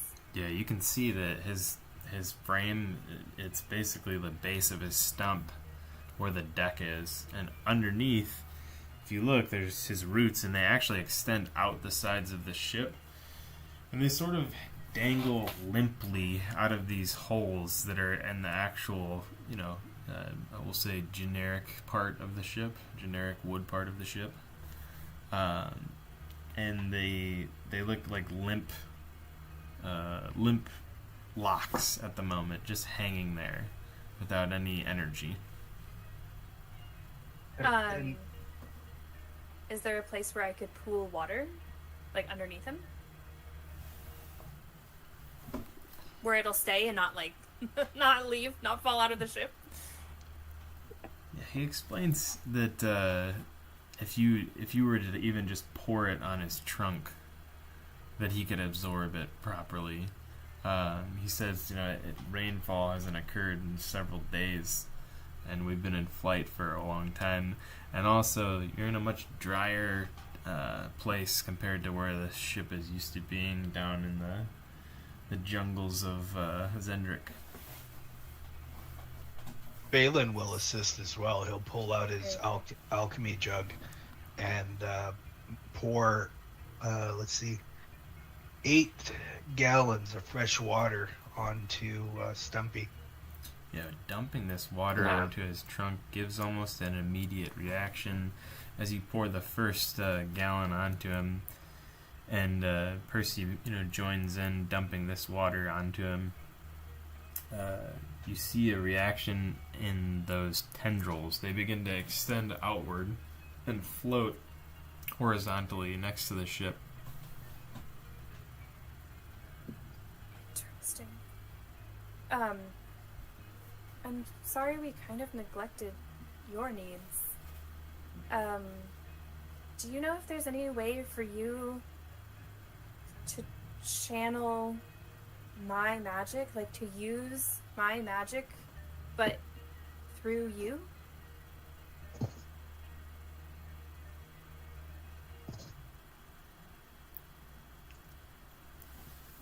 A small bit of branch that you're sitting on begins to wrap its hand around yours, or wrap its branch around your hand, forming sort of a handshake. And you can feel something inside of the tree, something that is definitely not a normal tree, something that is living inside of it. This is kind of terrifying at first, but Percy definitely settles herself into a position where she can hold the tree throughout this race. Was it Phelan who watered the tree? Yes. Phelan, can I keep that jug? Yeah, you can hold on to it. Thanks. She's going to hold the jug with her other hand and try through the tree to cast Create Water and fill the jug again.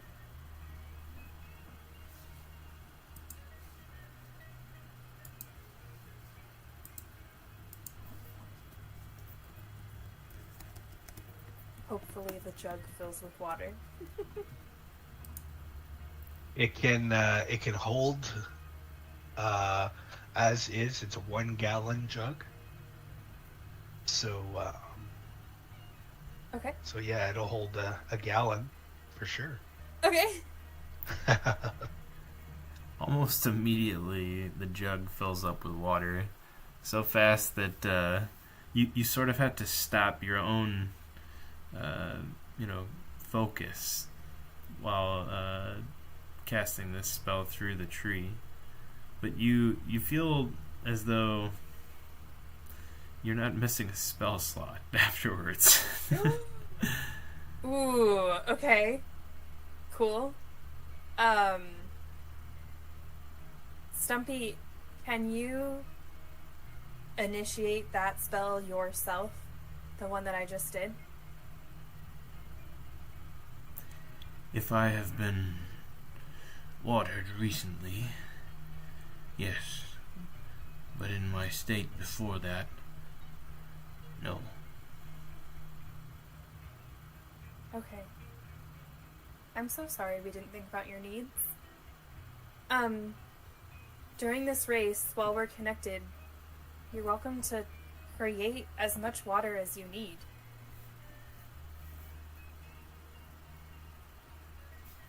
And then I'm hoping that I can help you with more defense of the ship and keeping us protected from enemies in the sky.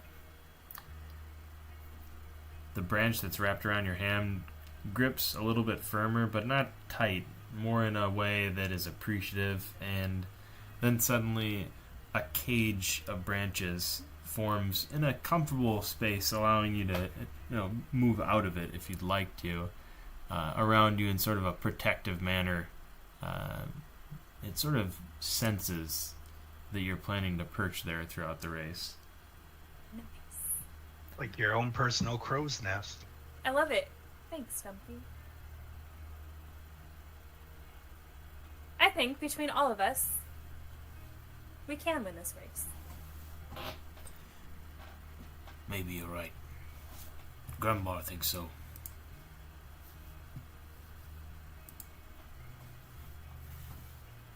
I'm glad Grumbar's going to be with us. Percy just kind of signals to group that she's ready with her preparations. Samiel said he's going to summon Grumbar. I think that would be pretty awesome. I don't know if I have a mini ready for that, but we'll get something. Grumbar will definitely be several times larger than all the airships. That'll be fun.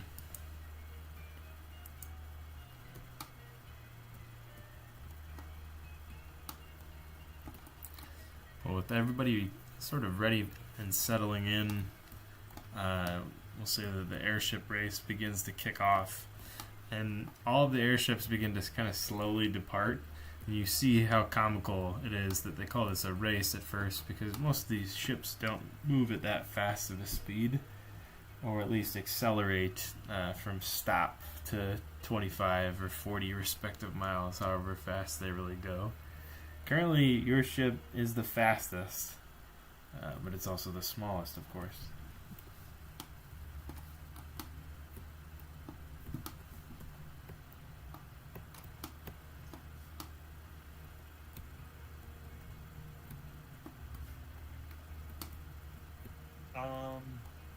I will just keep my eyes open and root on the team. Allez-vous! Yeah. So, hearing everyone's Rogers that they're ready and everyone's settled, seeing that some of the other ships have begun to depart from the docks, Voltai quits concentrating on the fog cloud, which disperses, revealing Percy now in her little cage, and Samael having climbed to the top of the tree for a crow's eye view. Well, prepare for anything, I suppose. You hear in a kind of gruff, helmeted voice as Voltai puts his hands on the helm and begins feeding into it intention to move.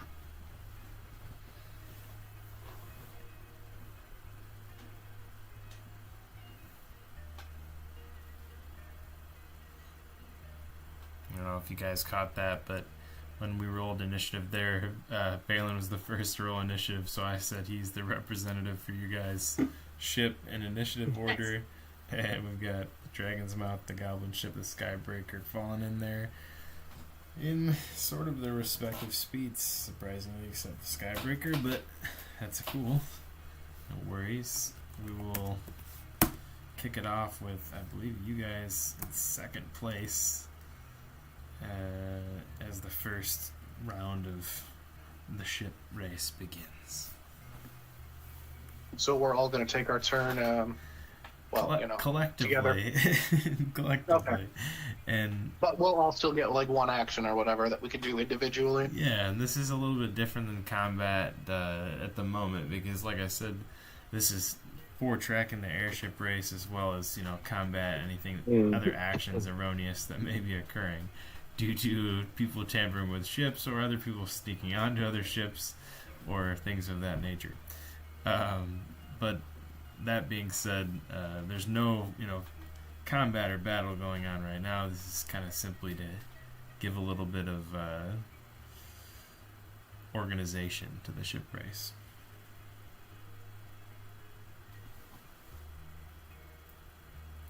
Very well, very well. We want to take a quick little break before we get settled into the race. Let Gan swap us over to the map that he wants. Yep. Yeah, that's a Sounds solid good. plan. I like that. Yep. Sounds good. Very good, very good. 5-10 minutes.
Looks like about half of us are back.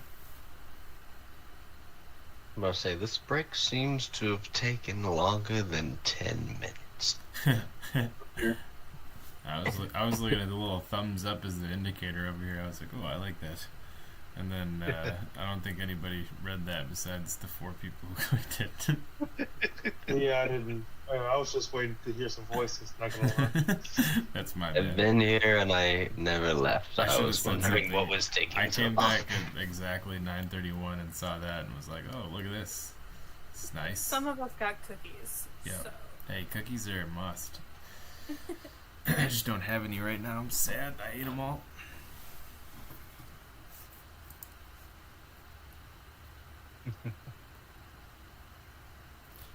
Well, as the race kicks off, you find that the Dragon's Mouth is not quite as fast as the Soaring Stump. It only moves about, we'll say 20 to 27 feet, somewhere in between that range, based off your estimate. It's pretty far behind you at this point, though, because your ship is moving at a pace of, let's see here. Super blue speed. Yeah, right now, 80 feet per round. So quite a bit faster than God. almost all the other ships. Is my dude here? Sabotage came in handy. I'm still waiting on That's GM. my bad. That's my bad. Has my character been lost to the abyss? No. No, he pre-made this board, so you weren't in it yet. No, that's not it you're either. here now. Oh, honest just try perspective. to I click am on the lost. Dwarf Warrior, see if it gives you control. So I am lost to the abyss. Where is he? Yeah. Okay, go to your bar on the side here and click the right, the white diamond, and then raise it up. Okay. Alright, I think I got him. Okay, you see the ships. Nice. I was over here. I might need a summon. If all you see is white, do what I just said. I get you. Nope. I'm gonna go ahead and restart Tailspire. Because if all you were seeing was like a white abyss, that's the right place. The white abyss. Yeah, if you move your white slider bar up about a third of the way up, and your green one about half the way up, you should be able to see the ship. Then zoom out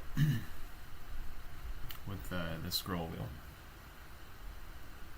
No one else has anything, any people above deck? They're all enclosed? Yeah, on the Skybreaker, the goblin ship has a bunch of goblins out on it. And also the rogue that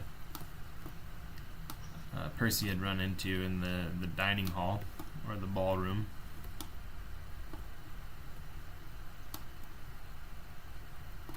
Okay. One more summon, please. Gotcha. There we go. There we go.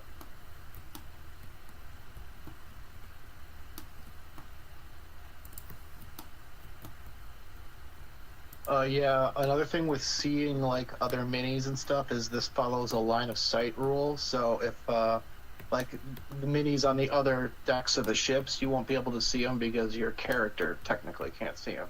Okay. Alright, that makes sense.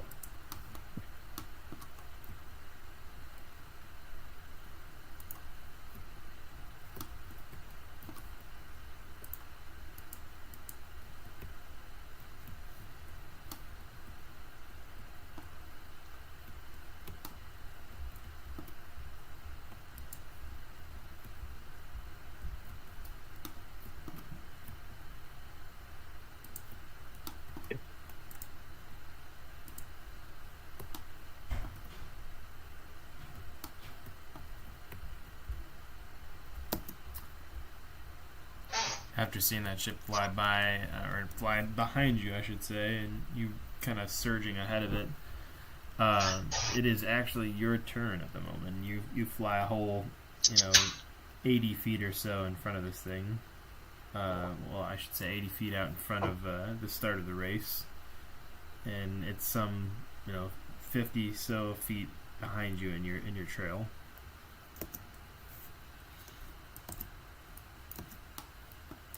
You can also see the Skybreaker on just the other side of you, and this goblin ship sort of keeping close pace. They're only a little bit behind you at the moment. Which one is the one with the ring of fire? The Skybreaker. Wow. This is Percy's first time kind of actually seeing it, or like really appreciating it. I see why you guys want it back.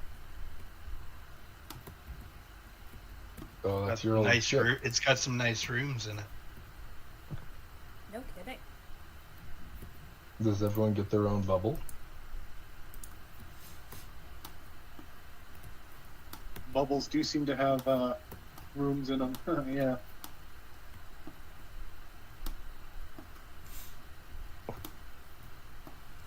Yeah, you're looking at the balconies of the ship. That one looks like a duck. Yeah. Sure, I fancy me the flying duck.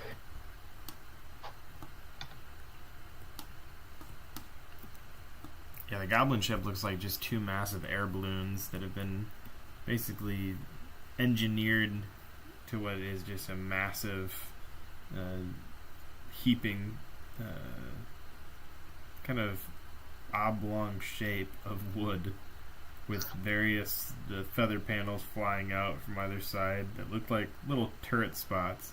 You can see various goblins hopping on and cheering on the sides of the ship. Goblins are pretty weightless, so apparently they didn't think too heavily about how many they had on the ship itself. Or how many cannons. Yeah, or the weight of the cannons. It's considerably behind the Skybreaker.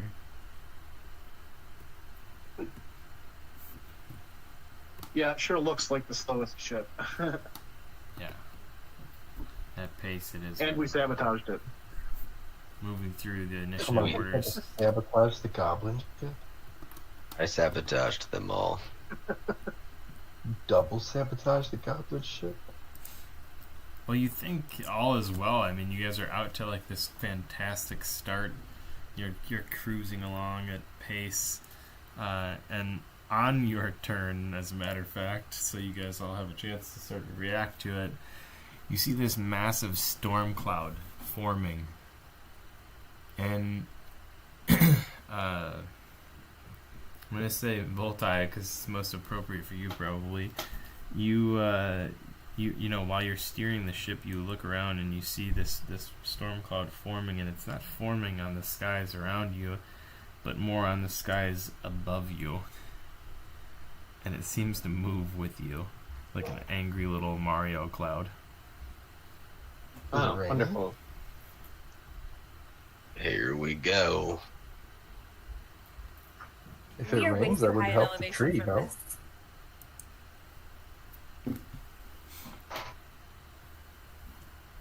What was that, Percy? Our elevation is too high for storm clouds, right? Aren't we above the clouds?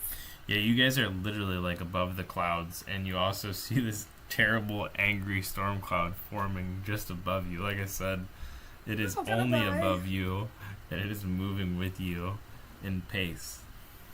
Magic cloud. But yes, you are absolutely like in the clouds right now, if not above them. Well, Ty, Well- use your super high perception and figure out who's making the cloud. Yeah, I would be able to do that, considering these eyes of the eagle allow me to see fine details from extreme distances. So, if it's following us around, I'm gonna take a bit of a higher vantage, try to raise the altitude of the vessel to get a good, clear view of all of the vessels in the race. And I want to see if I can see anyone in particular it seems to be focusing heavily on us or the rain cloud above us. You could use the telepathic bond to see what I see in the crow's nest up on top. That helps too.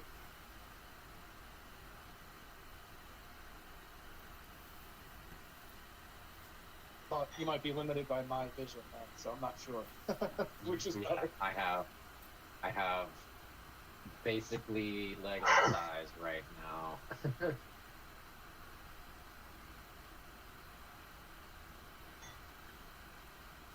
See the orcs on the distance, far before anyone can smell or see them.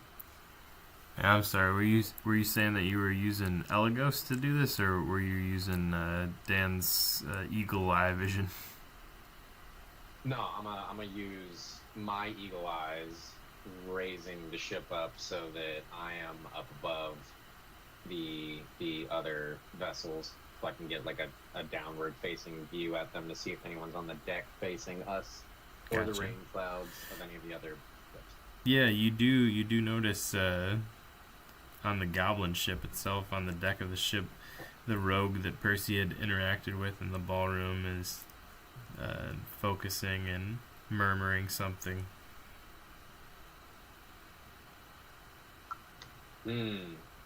I call out that I can see a green skin focusing on the rain cloud, seemingly enchanted above us.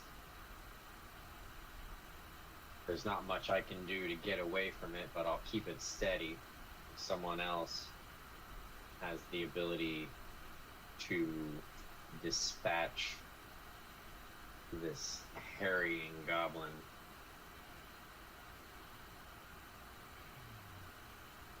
See how far away they are. They are about 400 feet away. Damn. I'd say it's probably out of range of dispel magic.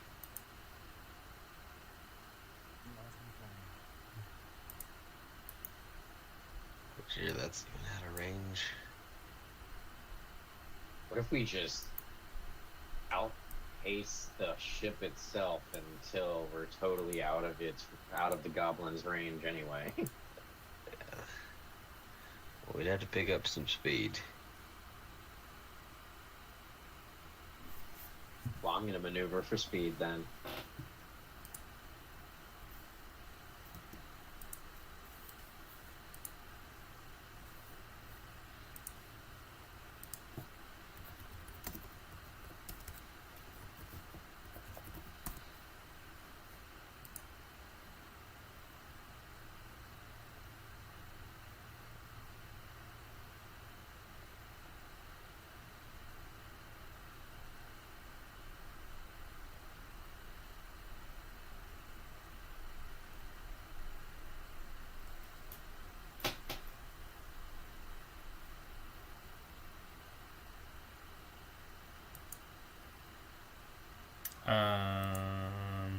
Alright, as you're doing that, several bolts of lightning come down from the cloud itself, striking the ship. And everybody's going to need to roll a dexterity saving throw.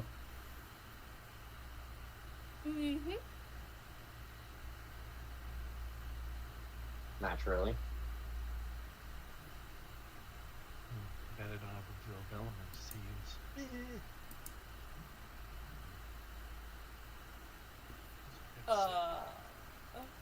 Guys.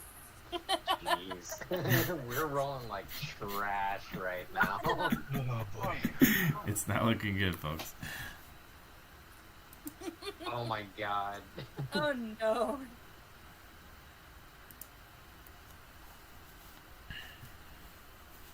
Alright, GMW, just go crazy. Everyone except GMW and Conan are going to have to take 3d10. Do just a singular cruel roll for all of you. 11 damage. Some nasty rolls from the DM. Obviously, a 4, a 1, and a 6.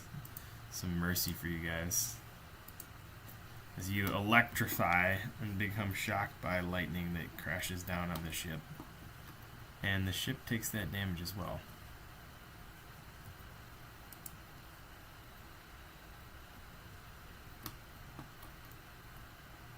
Your Does it need water? Your stumpy Does it groan. need waterfall? Hey, that's not a bad idea. Not a bad thought either. Is there any water falling onto the tree from the cloud or anything? Is there? Oh, I'm sorry. You're asking, is there any waterfall? I thought you were saying, does it need water? No, is there water? There's no rain. Just those nasty storm clouds and lightning. Oh, well, I mean, as soon as I get hit by lightning, I'm casting that sphere around the ship.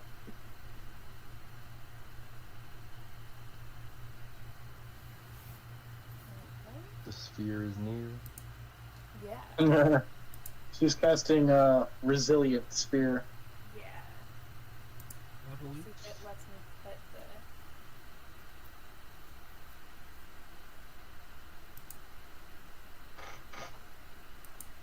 Really?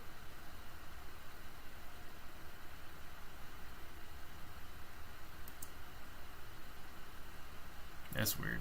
I've never seen that before.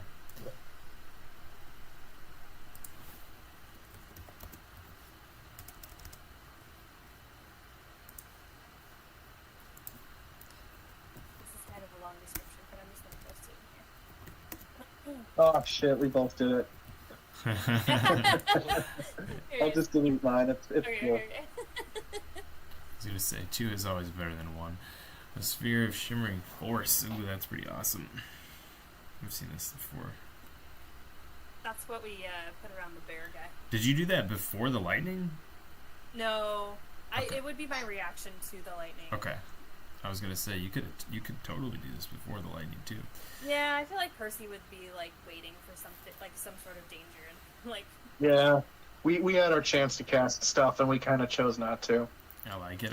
Well, if this is in response, it's definitely an appropriate response. As you know, the ship gets rocked, and everybody on it, besides GMW and our new friend Conan, also get saved from it, only taking half that 11 damage. However, everybody on the ship right now probably a little bit more aware that there's going to be some foul play going on here, as you know that those weren't natural lightning bolts that came down from the skies, struck your ship in 4 places at once.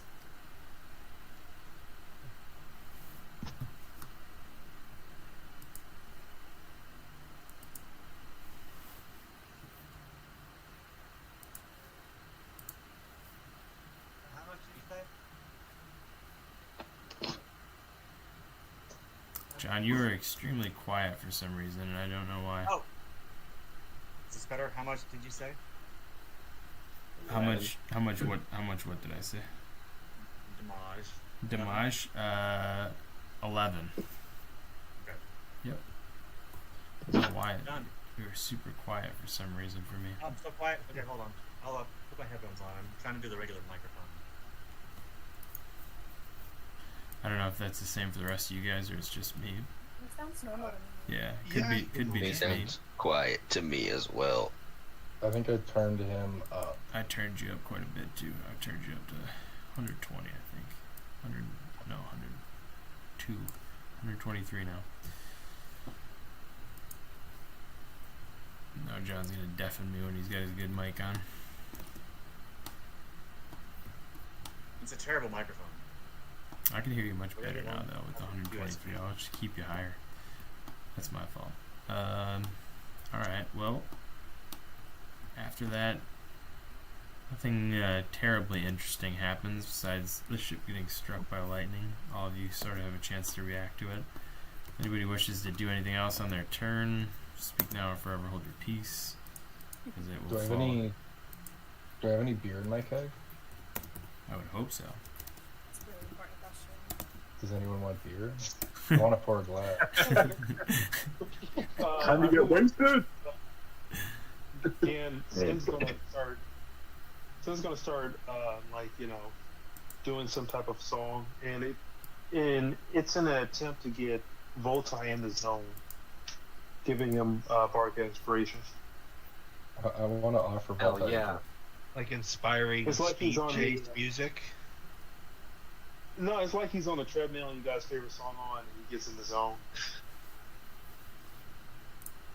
The wizard shouts down from the crow's nest, "Pilot, take us closer to the goblin ship." Yeah, I was gonna suggest the same. As Well, you don't have GW to yell at reaches them. into his pocket, it produces a miniature cannon and sets it on the So, deck like, of the the ship. maneuver we'll do, we'll basically have to cut off the skybreaker to do this maneuver, but it should work because they're much slower than us. Yes. Percy's very concerned about breaking the rules and just kind of like telepathically shouts like, "Can we do that?"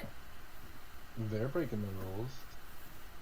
But they'll just be eliminated. If we follow the rules, everybody else can be eliminated, and then we win. But if we crash and die, then we can't even make it to the end. I don't want to crash and die either. Just get me close enough to that goblin ship and I'll make them pay, don't worry. Yep. Yeah, that's solid intention. I was thinking about maneuvering us closer anyway. So when it comes back around to us, for sure. Would I get a range advantage on anything if I, like, climbed the rigging? Yeah, it'll increase your range a little bit. Check. Yeah, microphone's not Your working. relative range, especially. No, your microphone's working. You're still quiet, though. I will boost my output. Wait, so now if I take the ruler, I have more range? No? I don't know.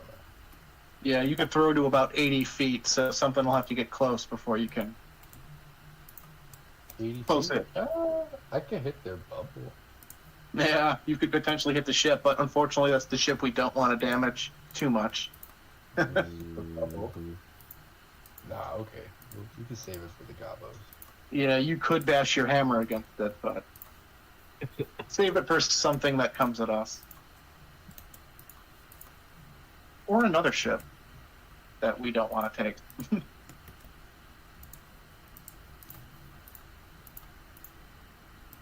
Well, we can take the goblin ship out right here, right now, if you want to, because I've got the range. Yeah, I mean, if you don't have to get sharpshooter, closer? you could hit them. Do it. There's two talking at the same time. I was asking if we have to get closer. Oh no. Yeah, If got you cast in- sharpshooter. If you cast in large, this cannon has 600 feet, Wow. 600?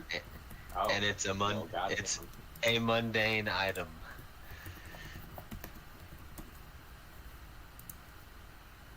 Well, fuck yeah, let's blow a hole in their fucking dirigibles. Just pop. Watch them plummet out of the fucking sky. You Lots of hear little zipper. in the distance the roar of a lion, the screech of a dragon, and the bleating of a goat as three chimeras begin to circle behind the ship. Oh no. Oh shit. And they move pretty fast. They're keeping pace with the ship, catching up slowly. Alright, upsides and downsides to a large cannon. Upsides, I have 2 shots. Downsides, I only have 2 shots. Yeah, I think at this point we're gonna have to do. Let's see. Checking the map. How far away are they again? How far away are they? From the goblin ship, The Chimera? the chimera are about 20 feet behind you. And gaining. Yeah. Solitude, put your earplugs in. Oh shit. Yeah, fuck these Chimera. Yeah, we're getting PTSD. Percy's ready for that. So, Help you with that. yeah, Voltai keeps this. Voltai peeps the earplugs being put in by Solitude and shouts to everyone who doesn't see to plug your ears. Solitude's pulling a trick. Percy puts in her earplugs and asks Stumpy, "Do you have ears?" Wait. Stumpy just groans. Solitude. What is that gonna do to wood? It doesn't like shatter wood, right? What are you doing? No, God. no. She scratches her nails, upper legs, upper midsection, upper face, then holds them out, and she utters this hellish word or two, and then, yeah, she's gonna summon a Casme 20 feet behind these fucking Chimera, and drop concentration immediately. Zamiel's gonna start casting Summon Greater Demon as well. And he's going to summon a Mezzoloth in the same area and drop concentration as well. And she drizzles a little circle of blood from a vial Two of flying demons. blood in her belt around herself. No, around the pilot. She does it around the pilot. Around. Oh, and also the Cambion flies up to engage the Chimeras as well. As part of casting the spell again, Solitude dribbles a little circle of blood around our fearless pilot. Hey. Voltai. Hey. Man, he got on indeed. Whose BMW reaction to a shouts circle of blood being dribbled around them is, "Hey." Hey. Does Percy see this? She's kind of like, I'm in like a little wooden cage. I'm not seeing much, and really, I'm just trying not to hyperventilate because so many rules are being broken right now. I guess Jim W shouts in Zimiel's mind, half out loud, half not, because he still doesn't have a hang of the telepathy. When you get a chance, I'm gonna need you to cast enlarge on this cannon. Zamiel says, "Sorry, I'm a little more worried about our tails." Oh no, I understand. And Oh wait, I I'll broke take it. concentration. I can do it. Never mind. Can you double cast in the same turn? No, I can next turn. Yeah. Next turn. Next, okay. Well, with this turn, can I shoot at one of these Chimera? Okay, so here's the rule on what happens when I drop concentration. It says the demon spends its turns pursuing and attacking the nearest non-demon possessed with the ability. And he will last for 1d6 rounds. So I'll roll. Oh, just one round. Dang it. Oh, you guys. Uh-oh. Come on, that's One round of Casme. Hopefully it does many things. Get it. Ding, ding, ding, ding. Right. Casme.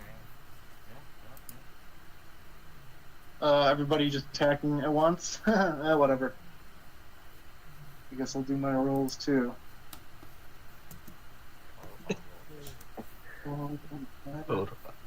Oh, I see what you did. 1d6, 1, total 1. It's only around for one turn. Ooh, natty one. Shitty roll. that sucks.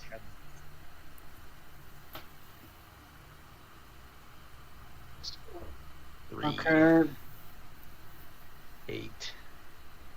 Oof. What the heck happened there?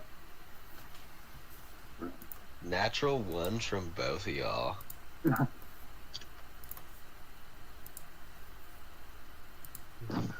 This is for the Mezzoloth's attacks. 24 with the trident. Interactive usage.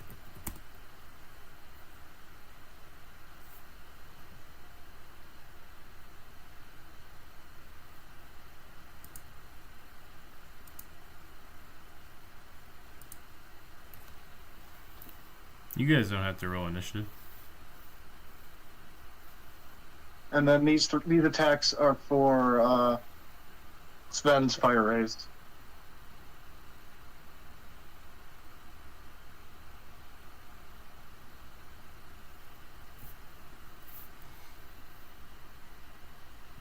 Yeah, I'm fine with you guys doing these attacks like on basically what was the first round, right? Yeah, against the chimeras. Yeah, they appear at the end of the first round, but we'll say since you guys are the fastest kind of going ship right now, that timing wise, that kind of all happens at the same time.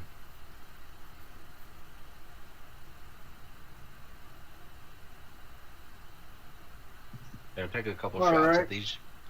I'm guessing the Chimeras 24, bastards. 25, and 26 hits. Oh, Just gotta find my dice. yes, those both hit. What was that, GMW? Can I take a couple shots at these chimeric bastards? Yep. Yeah, anybody who's got ranged attacks or wants to cast spells against the Chimera can do so. Can I use intimidating presence? Let's see. That'll take a full action though. You won't get any more attacks this turn. Well, I mean, I'm melee. I can't do anything else this turn unless you can somehow double cast and enlarge that cannon. Pow pow. Let's see. Like a 20 and a 30.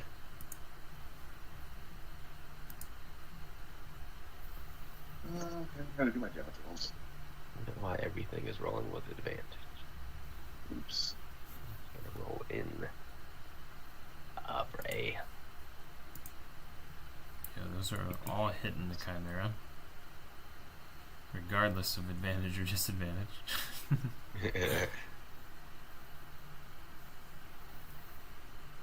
Alright, I got Ah, damn it! I forgot the R. Yeah. 29 total for my attack. Okay. And that was on Chimera 2, you said? Yeah. Okay. I'm also gonna focus Chimera 2. That's a 30.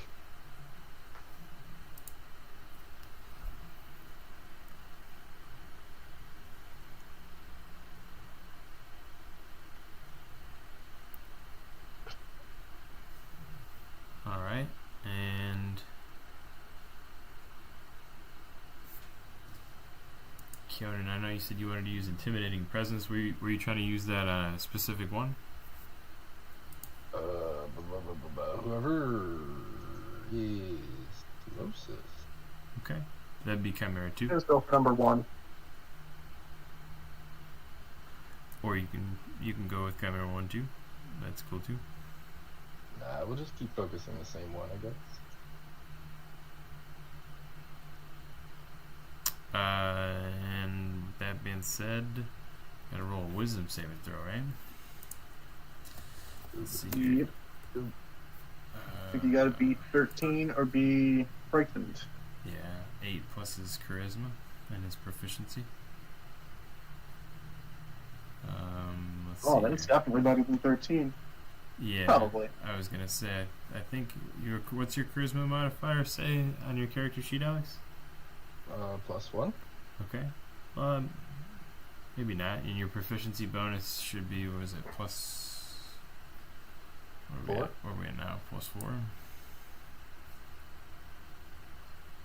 Yes. C13. I mean, I think that's all I can do right now. It's alright. And he's gonna roll wisdom. I'm pretty sure they're within range of your ranged weapon, by the way. He said they're 20 feet away. Yep. They're 20 feet So away. 20 feet so you back, gotta- 20 feet up. So I need to retrieve said weapon? No. No, you can say No, that you got the you thrower. You have it equipped. Oh. Okay, yeah, we'll throw that then. My apologies. That's okay. He failed. Okay, you can throw it next turn. He failed his save though. Oh, it worked. Nice job. Nice. But you don't have to do that based on that information. You could do No, something no, else. no, roll with it. We already did the thing. Okay. One of them are scared of you now. That's actually Yeah. helpful. Well, yeah, he can't move towards the ship anymore, which will make it hard for him to attack. So it's actually very helpful as long as it lasts. Nice. Nice. And No, that was a decent move. It was just a tough roll, you know. So basically, you stopped him for a little bit because it'll happen until the end of your next turn. So at the end of round 2, the effect ends for him, so he won't be able to move any closer to you on his turn, which is right now, technically, or on his next turn. And that being said, he will do nothing, and the dragon's mouth will rush as fast as it can, chasing after little old Stumpy and the Soren Stump, as it has been so dubbed. And I got St. Gearin in there now. You guys don't have to hop in initiative. Basically, you're all gonna go at once, and we'll try and do it so that all of you go. And I'll give you like a turn order itself, like Aaron, Artemine, Phelan, Keonan, Percy, St. Gearin, Solitude, Samuel. You guys will take your respective actions, and then we'll skip it to the next ship or flying creature that is attacking you guys. Or Cloud, that's still there, right? Yes, or a cloud that is still there.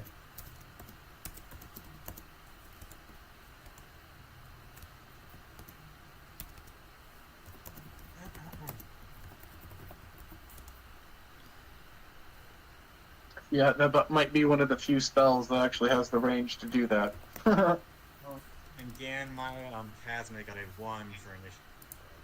Got it. Well, his initiative matters not. He's just going to be basically the last thing to go on the ship. Mm-hmm. So you guys don't have an initiative order where basically once the ship's turn occurs, it'll be alphabetical order, Aaron, or GMW, I should say. I'm going to call them out for you guys because it'll make it easier for me. Alphabetical order as you would appear in the Discord voice chat over there, which should be easy enough for all you guys to reference as well. I'm Z. That means I go last. Damn. That is right. That's right. Based on your whatever name you prioritized, your Strahd name or your Warforged.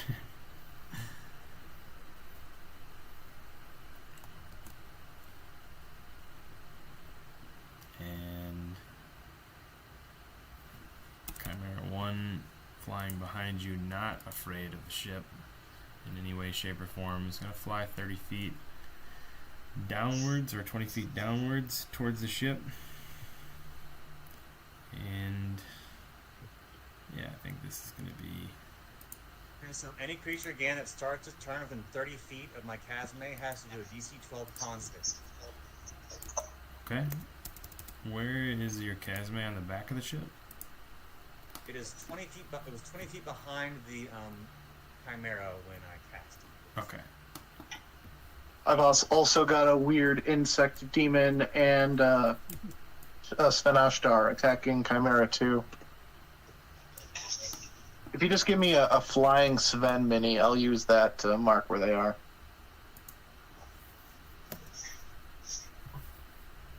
Okie dokie.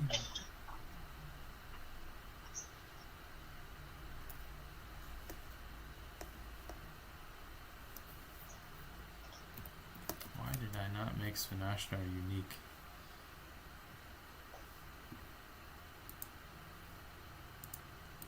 I need him on my quick access list. Sure do. A useful guy to have around.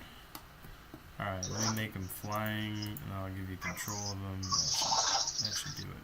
Might fall into the abyss if you don't. Yeah. That would not be good. I got him. Alright. Got him? Cool. He's got flying enabled too. Did you say you needed multiple minis of him? I do have another creature summoned, but they're both doing where Sven is right now, basically. Okay, no worries.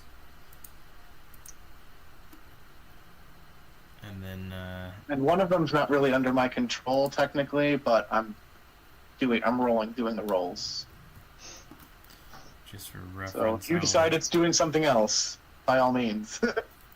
just gonna throw this random little dude out here for your Casme, then Solitude, and put him 20 feet behind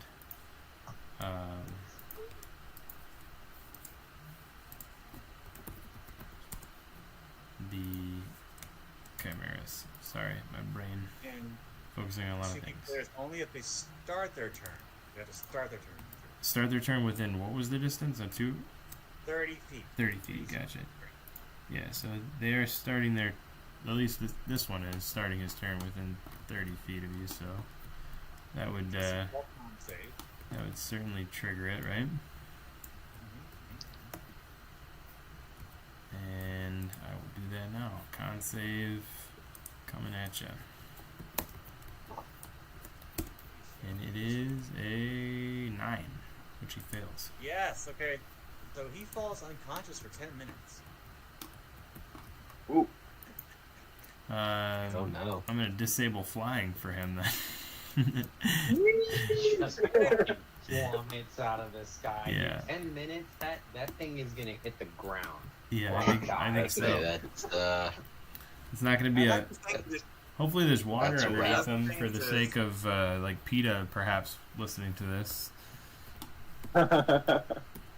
Poor goat, dragon, lion, creature. PETA can hate gravity as much as they want. It's not gonna change anything. Well, It's still gravity's fault, though. it's not PETA approved, is all I'm saying. That's a wrap. That is definitely a wrap, I think, for that Chimera. And other Chimera, too, is scared. That's, you guys are handling these Chimeras very quickly. Very nice, very nice. Only for the round, though. Only for the round.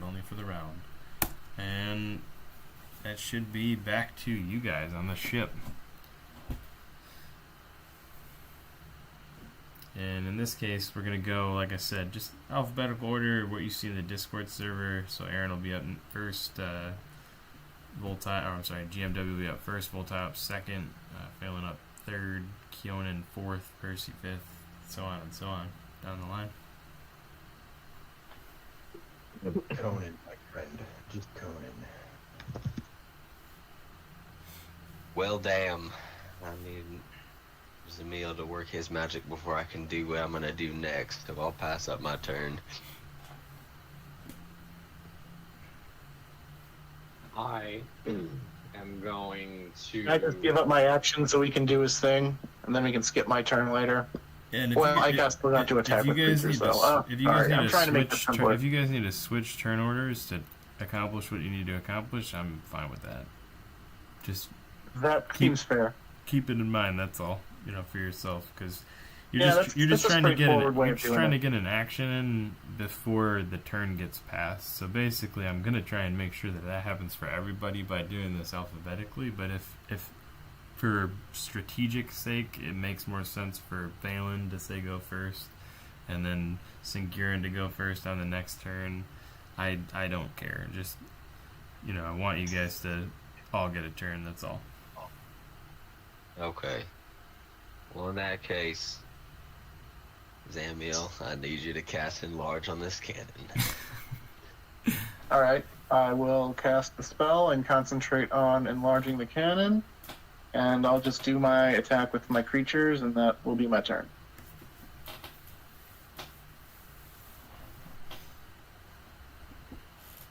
And does an 18 hit? An 18 will hit the Chimera. Yep. Alrighty. Let's see. Oh, what the heck? Lost the dice.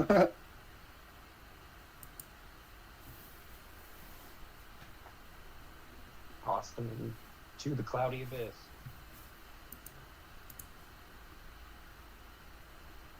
It's an annoying roll. Okay, 12 from Svenashtar's spear. And the Metzeloth is feeling aggressive.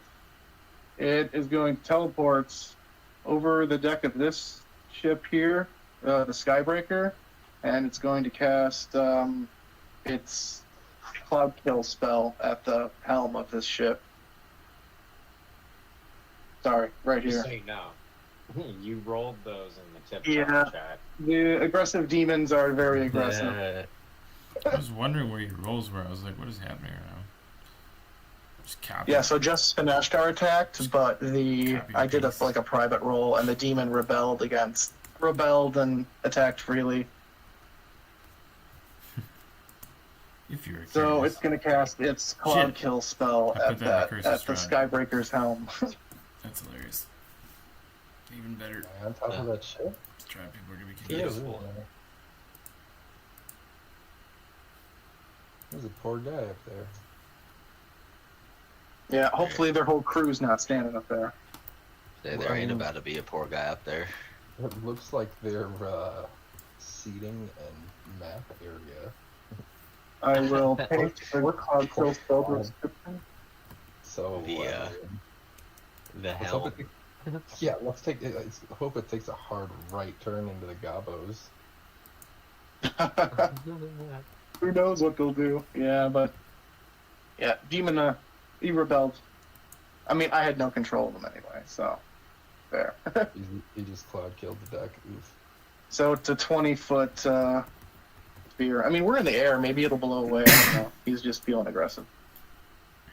I mean, you would be moving forward, Yeah, exactly. so I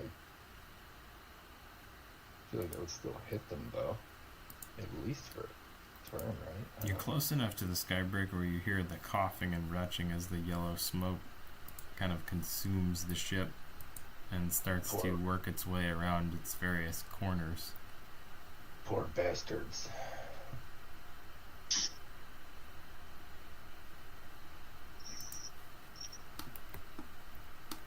And they'll take damage on their turn, so they're good for now. Technically, that's not against the rules, right? No, the demon did it. Yeah, rogue demons don't play by the rules. All right. GMW gonna take aim with the cannon at the goblin ship, and since I'm proficient with all firearms and weapon types, do I roll the cannon attack with my bonuses? So my plus 13.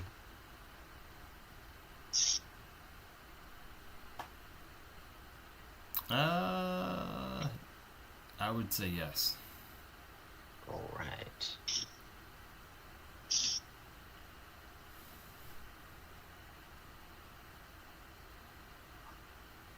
Does a 21 hit? And you're aiming for the ship itself, right? Yes. Damn you. Damn you, shooting the poor ship. Yes, the 21's gonna hit. All right. I'm dumping all of my violent shots, which is an additional 4 damage die. For a cannon, it looks like it's 8d10. So that's gonna be a total of 40d10. No, that's not good. Jesus Christ. Just scatter shot of Plus. Yep. That's the. If you think the Plus hole that he 35. blasts in the side of the ship is impressive, you should see the hole that it leaves on the way out. Do that. Which you This can, is how ballistics work. which you can only see. Oh my god, Jesus Damn, Christ. there's a lot of ones in there. that is a lot of numbers. That is a lot of numbers. Whoa! 40? Still almost 300. All right, How much? 286 damage to their ship. 40 D10. you see that storm cloud just kind of disappear after Iwo Jima gets, absolutely let go there for a moment. Yeah, I'm gonna go ahead and just delete that ship from the sky. Samuel was absolutely flabbergasted by the amount of destruction that caused. I imagine since we're at a slightly higher elevation of the goblin ship, I'd take aim and fire the cannonball, which we'll just say is a high explosive cannonball. And it goes through the deck of the ship and explodes on their keel, and the ship just fucking crumples like a lawn chair, folds in half, and falls out of the sky. Truer words were never spoken. So very surprised by the level of destruction that caused. Holy crap. I've been cooking that up all week, guys. And you Well, took, I'm glad and you took you out told an me to entire make room ship. for an enlarged You took spell. out an entire ship with one turn. And that's not the first time I've done that either. Do That you? one couldn't Can I ask you a feel question? Does GMW blow into the barrel afterwards? I feel like GW tips the cannon back, blows the barrel, and puts the other cannonball in the cannon to load it for next turn. Probably my gives God. a little fucking kiss too. There's not gonna be any ships in this race anymore. Just one ship. 40 D10. He did say he dumped all of his violent shots, so I don't know how many times he could do that again, but goddamn was it effective. That other ship better not Yeah, snitch. that was a one-time thing. I definitely can't roll high like that again. But I can still do some damage because it's still a fucking cannon. Man, I'm a destructive full caster, but 300 damage? Wow. So, how much life does one of these ships have? Curious. Not that much. Yeah. You had mentioned that. Yeah. Less than 286. Less Yeah. Much than, less. more than 21. Less than 286. So let's say this. Since we had GMW go, we had Zamiel go. We need Solitude. You also went this turn, did you not? Or did you? Was that last turn? I was thinking of. I think that was last time. Oh, okay. I did not hear what you said. Hello? Check. I He's need here. to turn you Yeah, up. we can hear. I need to turn you up to 200%. That's what I'm doing. You're 200% now. I think I can hear you. Okay, rules clarification. Can I do an Eldritch Blast on a bad guy, or is that frowned upon? I forget. Bad guy being Illegal. Chimera. Gotcha. bad guy being Chimera, Yep, Chimera. Yep. not illegal. Okay, I shall Eldritch Blast the Chimera on the if we're looking backwards. You bad person. Left. I feel like I should make you rely on the information I've given you already to answer questions like that from here on in, just to make it painful on you. And I know Brian will appreciate that kind of logic from me. Just 14. Just 14. Let's see here. That is actually gonna hit. Wow. Okay, okay, that's 9 force, and they're repelled 10 feet. Nice. Whereupon they shall also suffer. Pretty sure 31 hits. An additional Oh yeah. 8 force, repelled an additional 10 feet. 20 feet backwards and 17 damage to Chimera 1. Almost a crit.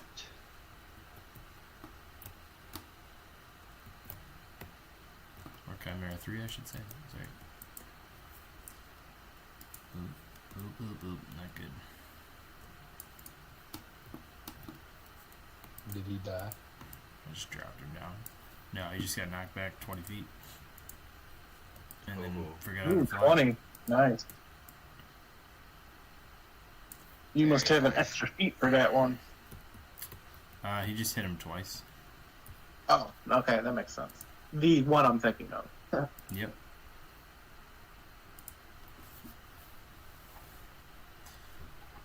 And yeah, if that is the end of your turn, Solitude, it would be on either Phelan, Kionan, Percy, Singirin, or Volta next. Percy will have had to probably drop the sphere so you guys can get magic out. The cloud above us is gone, right? Yep. Sweet. Percy's just gonna focus then on like creating water and watering the tree and like making sure Stumpy doesn't need anything else. Seems pretty content Curious. at the moment. Nice. Gotta take care of Stumpy. What I is wanna- Percy's reaction to an entire airship being destroyed in the blink of an eye? She's absolutely not thinking about it right now. She is like super hyper focused on the tree in front of her. I mean, they were Trying not to pay attention to the Yep, want and Yep, the didn't see it, destruction didn't hear that's anything. fucking I happening. have earplugs in. Nah, nah, nah, nah, nah. Nothing's happening. It's fine. She doesn't want to think about the fact that like a whole fucking ship full of people her size just met a quick demise. Yeah, they were my size too. I wanna- Some of them might have. and I just want to Some launch of a them hammer. might have Yeah. survived. I mean, they were your size, but you didn't like them. You're like, "Fuck those goblins." I mean, The yeah. green people. I'm not a fan of goblins, but I'm less of a fan of murder. So I mean, is it murder if it's self-defense? I mean, not all the goblins did that. It's just one, right? It's just one. I didn't fire until we were fired upon. I was just ready for it. true. if like if anybody says anything that Percy's like, I think we should discuss this later. And then Phelan, Kionan, Alright, Voltai, Singurin, any of you guys interested in doing anything this turn? Yeah, would like to launch a hammer. Okay. Ooh. The dwarven thrower. I would like to launch it at the closed chimera. Yeah. That would be Chimera that is currently afraid. Chimera 2. Advantage. Oh, does that give you advantage too? Nice. That's awesome. I think Frighten does. He has disadvantage on checks and attack roll. Yeah, it gets disadvantage. Okay. Yeah, you do not Okay. get disadvantage against it, but it does have disadvantage on ability checks and its attacks. Nice. Oh, and consider using your rage frenzy too. That's real. That adds an additional attack. And then the other Is feature that- of it is that that a, sorry. is go that a ahead. melee attack or is that another attack with the thrower? I didn't know which attack you were talking about in the first place. Sorry. Oh, sorry, the dwarven thrower launching it. What and is what another attack? Would the frenzy give me another attack with that? No. Yeah. So you're level 10. You get, I believe, 2 extra attacks currently. Is that right? Isn't that for melee attacks though? Yeah. This is safe. And this It is. melee attack It's a count? thrown melee attack. That's true. Throwing is melee, especially when it's a thrown weapon. I think Yeah, we'll it's keep just our, a melee attack that has range, basically. we'll keep our composure now. It's okay. We'll just use. It's gonna be a little we're not confusing for me at scared. first. So you use the rage. Actually, that'll take up your bonus action this turn, but on your all turns after this, you'll be able to use your bonus action as an additional attack. So yes, essentially you can take 2 attacks of your Yeah. thrower. 2 throws right now, but then No, we 3 on the next turns. I'd have to get mad. I'm not mad. Let's not be greedy. Yeah, so you We're use doing the the. one attack. You could Do I roll definitely that? do 2 on this one. Yep. Oh, do I? Okay. We'll do 2. Yeah, you should have. No, you can go to actions and check click one of those boxes. You should have 4 boxes by rage, so that's 4 uses for every long rest. So just click one of them. I think he And said then he you I rage. think he said he doesn't want to rage right now. He's just trying to learn how to Oh, attack. sorry. That's okay. Yeah, no, just one attack. Yeah, you can just click on the damage. There'll be a damage button, or I'm sorry, a dice roll button next to that attack, and then there'll The also hammer, be yeah. also be a Oh. damage button next to it. That's the one. Oh, we got a And crit. he got a crit on his first ever attack in a game. Look at that. First attack. So now you hit that damage button, and it'll actually roll it in D&D Beyond or in Discord as well. So make sure you right click and hit critical. Yeah, right click it and hit critical. Otherwise, we have to double it with our brains. I think if you're rolling that 20, doesn't it automatically do it? Pretty sure it does. Nope. Another thing, every time you hit with a throw, you're going to have to manually roll another 1d8. I remember it doing it Probably not automatically gonna on pick it that up 20. when Yeah, you do see, that. crit. I don't know if you did the right click or not, but either way, it showed up. We're happy, and it's a 13 damage. There we go. It does say crit, so Very nice. Also, whoop whoop, dude, crit for your first roll in the campaign. Good fucking job. Yeah, and, That's what I'm here for, and he's boys. still got another throw here. Yeah, and we'll also roll another 1d8 here, because the hits on the throw deal another 1d8, and that also gets doubled.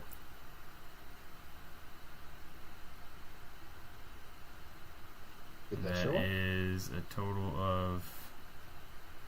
Yeah, the second one was a 12. Here, I'll roll the d8 for you. That 12, I think, was that D8 click. That's what I clicked. That says d10 plus... Oh, you're right. You're 8. right. He did. That says He d10... clicked damage again. Yeah, that's all. Yeah. But that 1d10 damage is if you're wielding it two-handed, and you're wielding it one-handed, so that's why it's 1d8. Oh, my bad.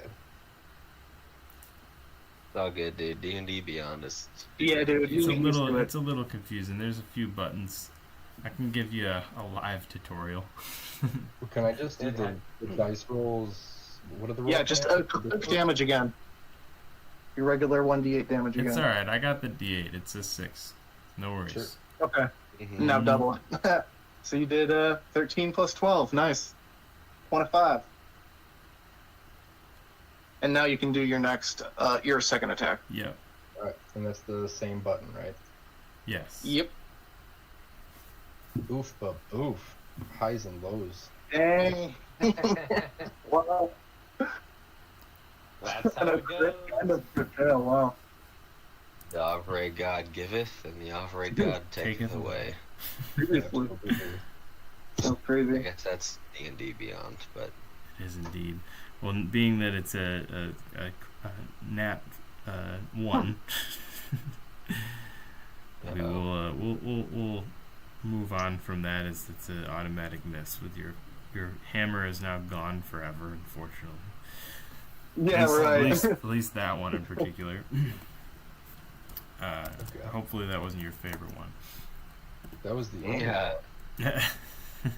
Yeah, it comes back, but it looks like it's gone. It does say it flies back no matter what. But Yes, I mean, it does. If he says... Just for a moment, it looks like it goes. And then about 10 minutes later, it comes back to your hand. Yeah, like in the Thor movie. You He's like, it'll be here anytime now. Damn you for making me describe that. I will rage and jump. Standing there holding his arm out. Yes. Say you're not paying attention, it bonks you on the back of the head. All right, Chris Hemsworth, your turn is over now, and your hammer strikes true, dealing some severe damage. And that chimera is looking pretty ugly right now, even though he looked ugly a minute ago. Voltai. These chimeras extra need to die.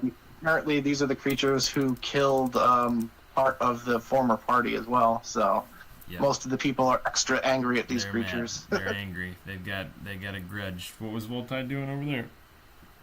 Voltai turns his head from the helm for a moment to see that we are still being harried by these chimeras, and gives a sharp whistle. Out of the foliage of the tree pops Elagos's head. He spies his target and then thrusts forth from the trunk of the tree and goes to take a fucking big old chomp out of Chimera 2. So if you wouldn't mind dropping me another ghost mini with flying.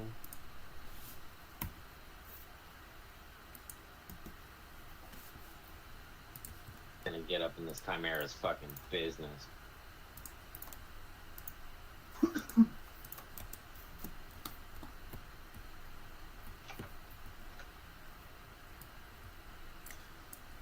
Oh, you get a flanking bonus. Sven's engaging that one. Hell yeah. Ooh. Hell yeah.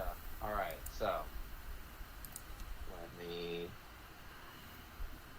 go to my actions here.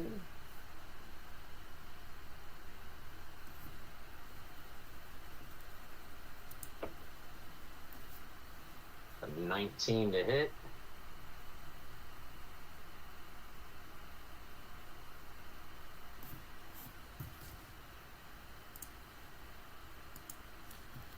See that damage. And he's gonna infuse with his infusion to do another 6, so 16 damage.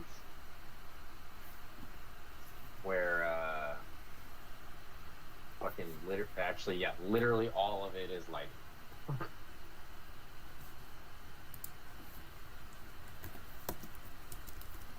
right. Is that a flying raptor? My dragon. And that's meant to be like a. Is it a drake or a full dragon? Meantime, it's a drake technically. Okay.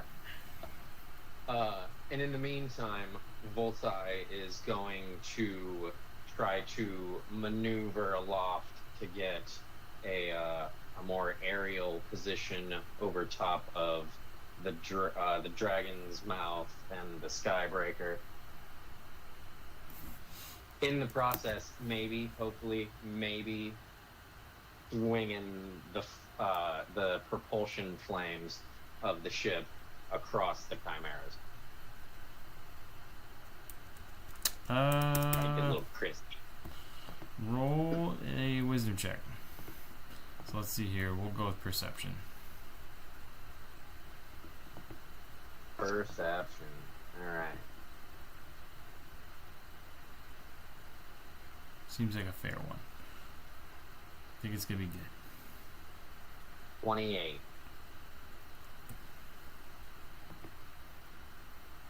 And you're trying to burn the chimera. You're also trying to burn Elgos and Svenashtar. I mean, sometimes sacrifices have to be made. All right. In that case, you would burn all 3 of them.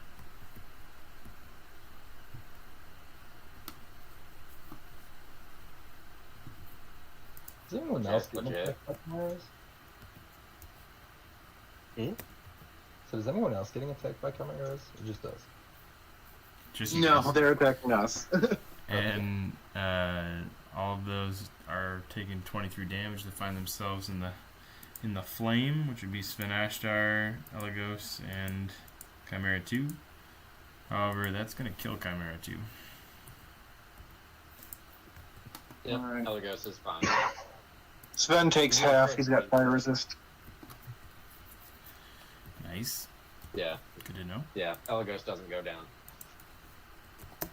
He does, however, take it all, unfortunately. Sven takes That's okay. 12. Did that other one lose flying too, or is he still here?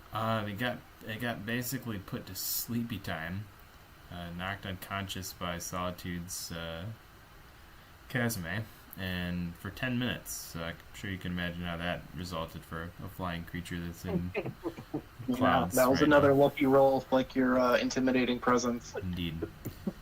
And that being said, I think the only 2 people who haven't gone this turn are Singurin and Phelan.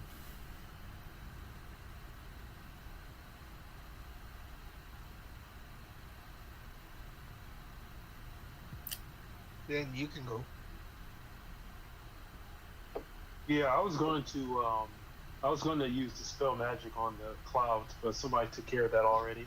So I was wondering, would I want to try something? I'm seeing since the tree is, or the ship is somehow like living. Could I use mending, or could I use cure wounds, kind of like heal the ship, or to put some hit points back on it? You could use both, I think. Depending on which one is more advantageous to you. Okay, I don't know how much good mending would do, but if I could use cure wounds, I would like to. So I'll level 1 cure wounds. Ooh, 7 healing. Most of the damage it took. Nice. And, That's another advantage of it being alive. Yeah, that's awesome. So that and bonus action. Woltai's already got the Bardic Inspiration. Yeah, that's my turn. That's it. Awesome.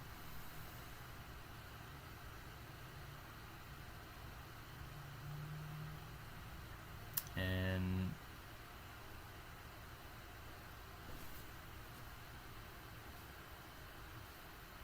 I think that's just Phelan left then. There's no remaining enemies in sight, though, right? No chimeras. Yeah, no. Okay, then he will. Yeah, there's not too much he can do. So, yeah, we'll just wait. Cool. In that case, get these guys removed as well. So we have a nice clean order here to start the beginning of the next session. I think this is where we'll call it a wrap for the night as we end round 2 or in the midst of round 2. Let's see who else we have left up here to go. Just the Skybreaker and the Goblin ship. And the Goblin ship is no more. Yeah, and the Skybreaker has a cloud kill on its deck. Oof. Not fun. Not fun at all. Agreed. Just in past years, has this air race resulted in so many fatalities? Oh gosh. Probably. I do. Hey, let's just try not. We try not to think about that. Right. Focus on the positive. We're winning. We're still alive and winning. Totally I gonna. mean, I must have racked up an extra 30 kills right there for myself. Nice. Those don't count. All that counts as one. That counts. Yeah, as Gimli Oh, like to say. That counts. One big one. That counts. The initiative order is getting smaller. That's good for you, though, Dan. Yes, it is. Dan. Yes, it is. It makes things very simple. However, I think there may be some things added upon next turn, right as the Skybreaker no. takes its turn, of course, because we've got to have some interesting things Oh, occurring. But I want to say that at the end of your second turn, you can see that Rock's Nest in the distance, and it's probably about 200 feet from where you are, so you think probably within 2.5 turns you're going to be there.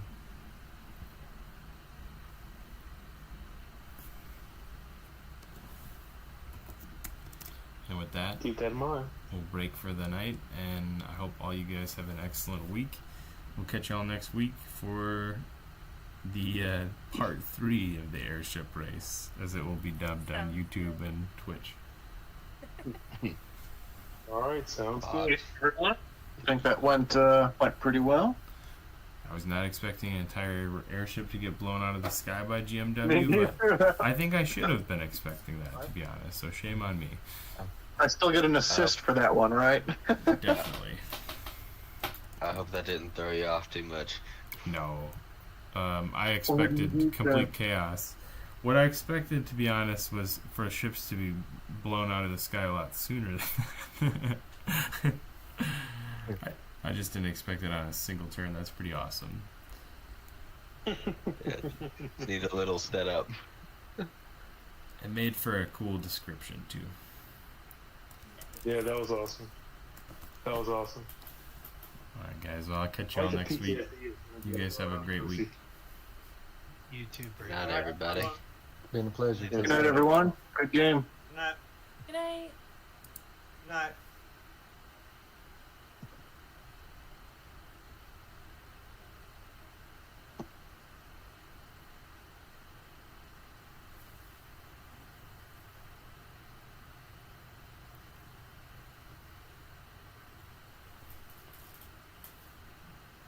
Oh. Your first game went pretty good, dude. I hope you had fun, Alex. Yeah, it was pretty cool. Hey, what'd you think, man? I mean, you guys build all these little maps and stuff. That's pretty is pretty sick. No, I'm down. Yep. It's pretty cool. I mean, It's better than Tabletop Simulator, isn't it? You saw a few games on that, right? Yeah, I think so. I think I saw you guys. Yeah. Some of it. Yeah, this is a little better, isn't it? Yeah, it's a little disorganized tonight. I normally like to spend more time with new players trying to get you situated and get you a little bit of a Tailspire tutorial. Yeah, how to use D&D Beyond, that kind of crap. Yeah. So don't feel bad about it. That's you did Yeah, you did got a very rough good idea for what's not going having on. any of those things that I usually do with players, but I dude. that's my fault. Excellent. I completely just kind of lost track of the fact that you were going to be hopping in on this one. Oh, you're good. But no, you did fantastic. Your role playing and what you did as far as casting intimidating presence on that Chimera was super helpful, super strategic. So you did a good job, dude. Well, there's only a couple of things I could have done looking through. I was like, what can a barbarian do in an airship race? Think about it. Most guys who play barbarian do not think like that. They're like, I'm gonna go hit No. something. I kind of like how a new player would do what you did instead of just immediately going into a rage and Yeah. taking as many attacks as they can. I think everybody in the group was pretty impressed with that too. Either that or I was like, if there's rope, can you improvise a belt and then can I jump off the back of the ship and beat one of them? But I think that was going too far. I literally came home from work and then started trying to get the game ready and stuff, and had to finish up some work too. And then my mom called my dad and asked if she could get a ride home from the hospital because my grandma's been in the hospital, and my dad was like beat after work and told me he was tired, so I figured I would just go do it. What are they over at the Dale? Yeah, my grandma's at Hinsdale right now. My mom's home, Yeah, fortunately. it probably only took like 10 minutes. Yeah, 10 minutes there, 10 minutes back. So I figured, it's like everybody can wait a little bit. It's not a big deal. Plus, I always run a little bit long if I do stuff like that too. So I try and keep it like no later than 10:30 most times because we start at 7, and I just don't want to play like for 4 hours every week because it's tough. Yeah. And I know it's tough on Okay. everybody. The thing with initiative though is you can't. That's the one thing you can't roll from D&D Beyond. Yeah. And you also have advantage on initiative, so that we need to get you the right command for that. I forget what it is. It's just dash ADV at the end. I'm pretty sure. Because like I've done it before. You're right. Okay. I've added. So this is going to be the Find command you want to type every time we're doing battle and battle starting. It'll not this time obviously, but here I'll post it in here. Yeah. Here. This is the command just without the parentheses. Huh. So that'll be the command you've got to type every time one battle starts. Yep, there you go. Nice. Yeah. So you can't roll on D&D Beyond. You got to type that instead. All that was to say, I haven't eaten anything, so that's what I'm gonna go do. Always, yeah, I'm gonna get some to eat too. All right, later, dudes. Right You guys on. have a good Yep. night. You too, man. Take care, Good guys. night, everybody. Good night, homies.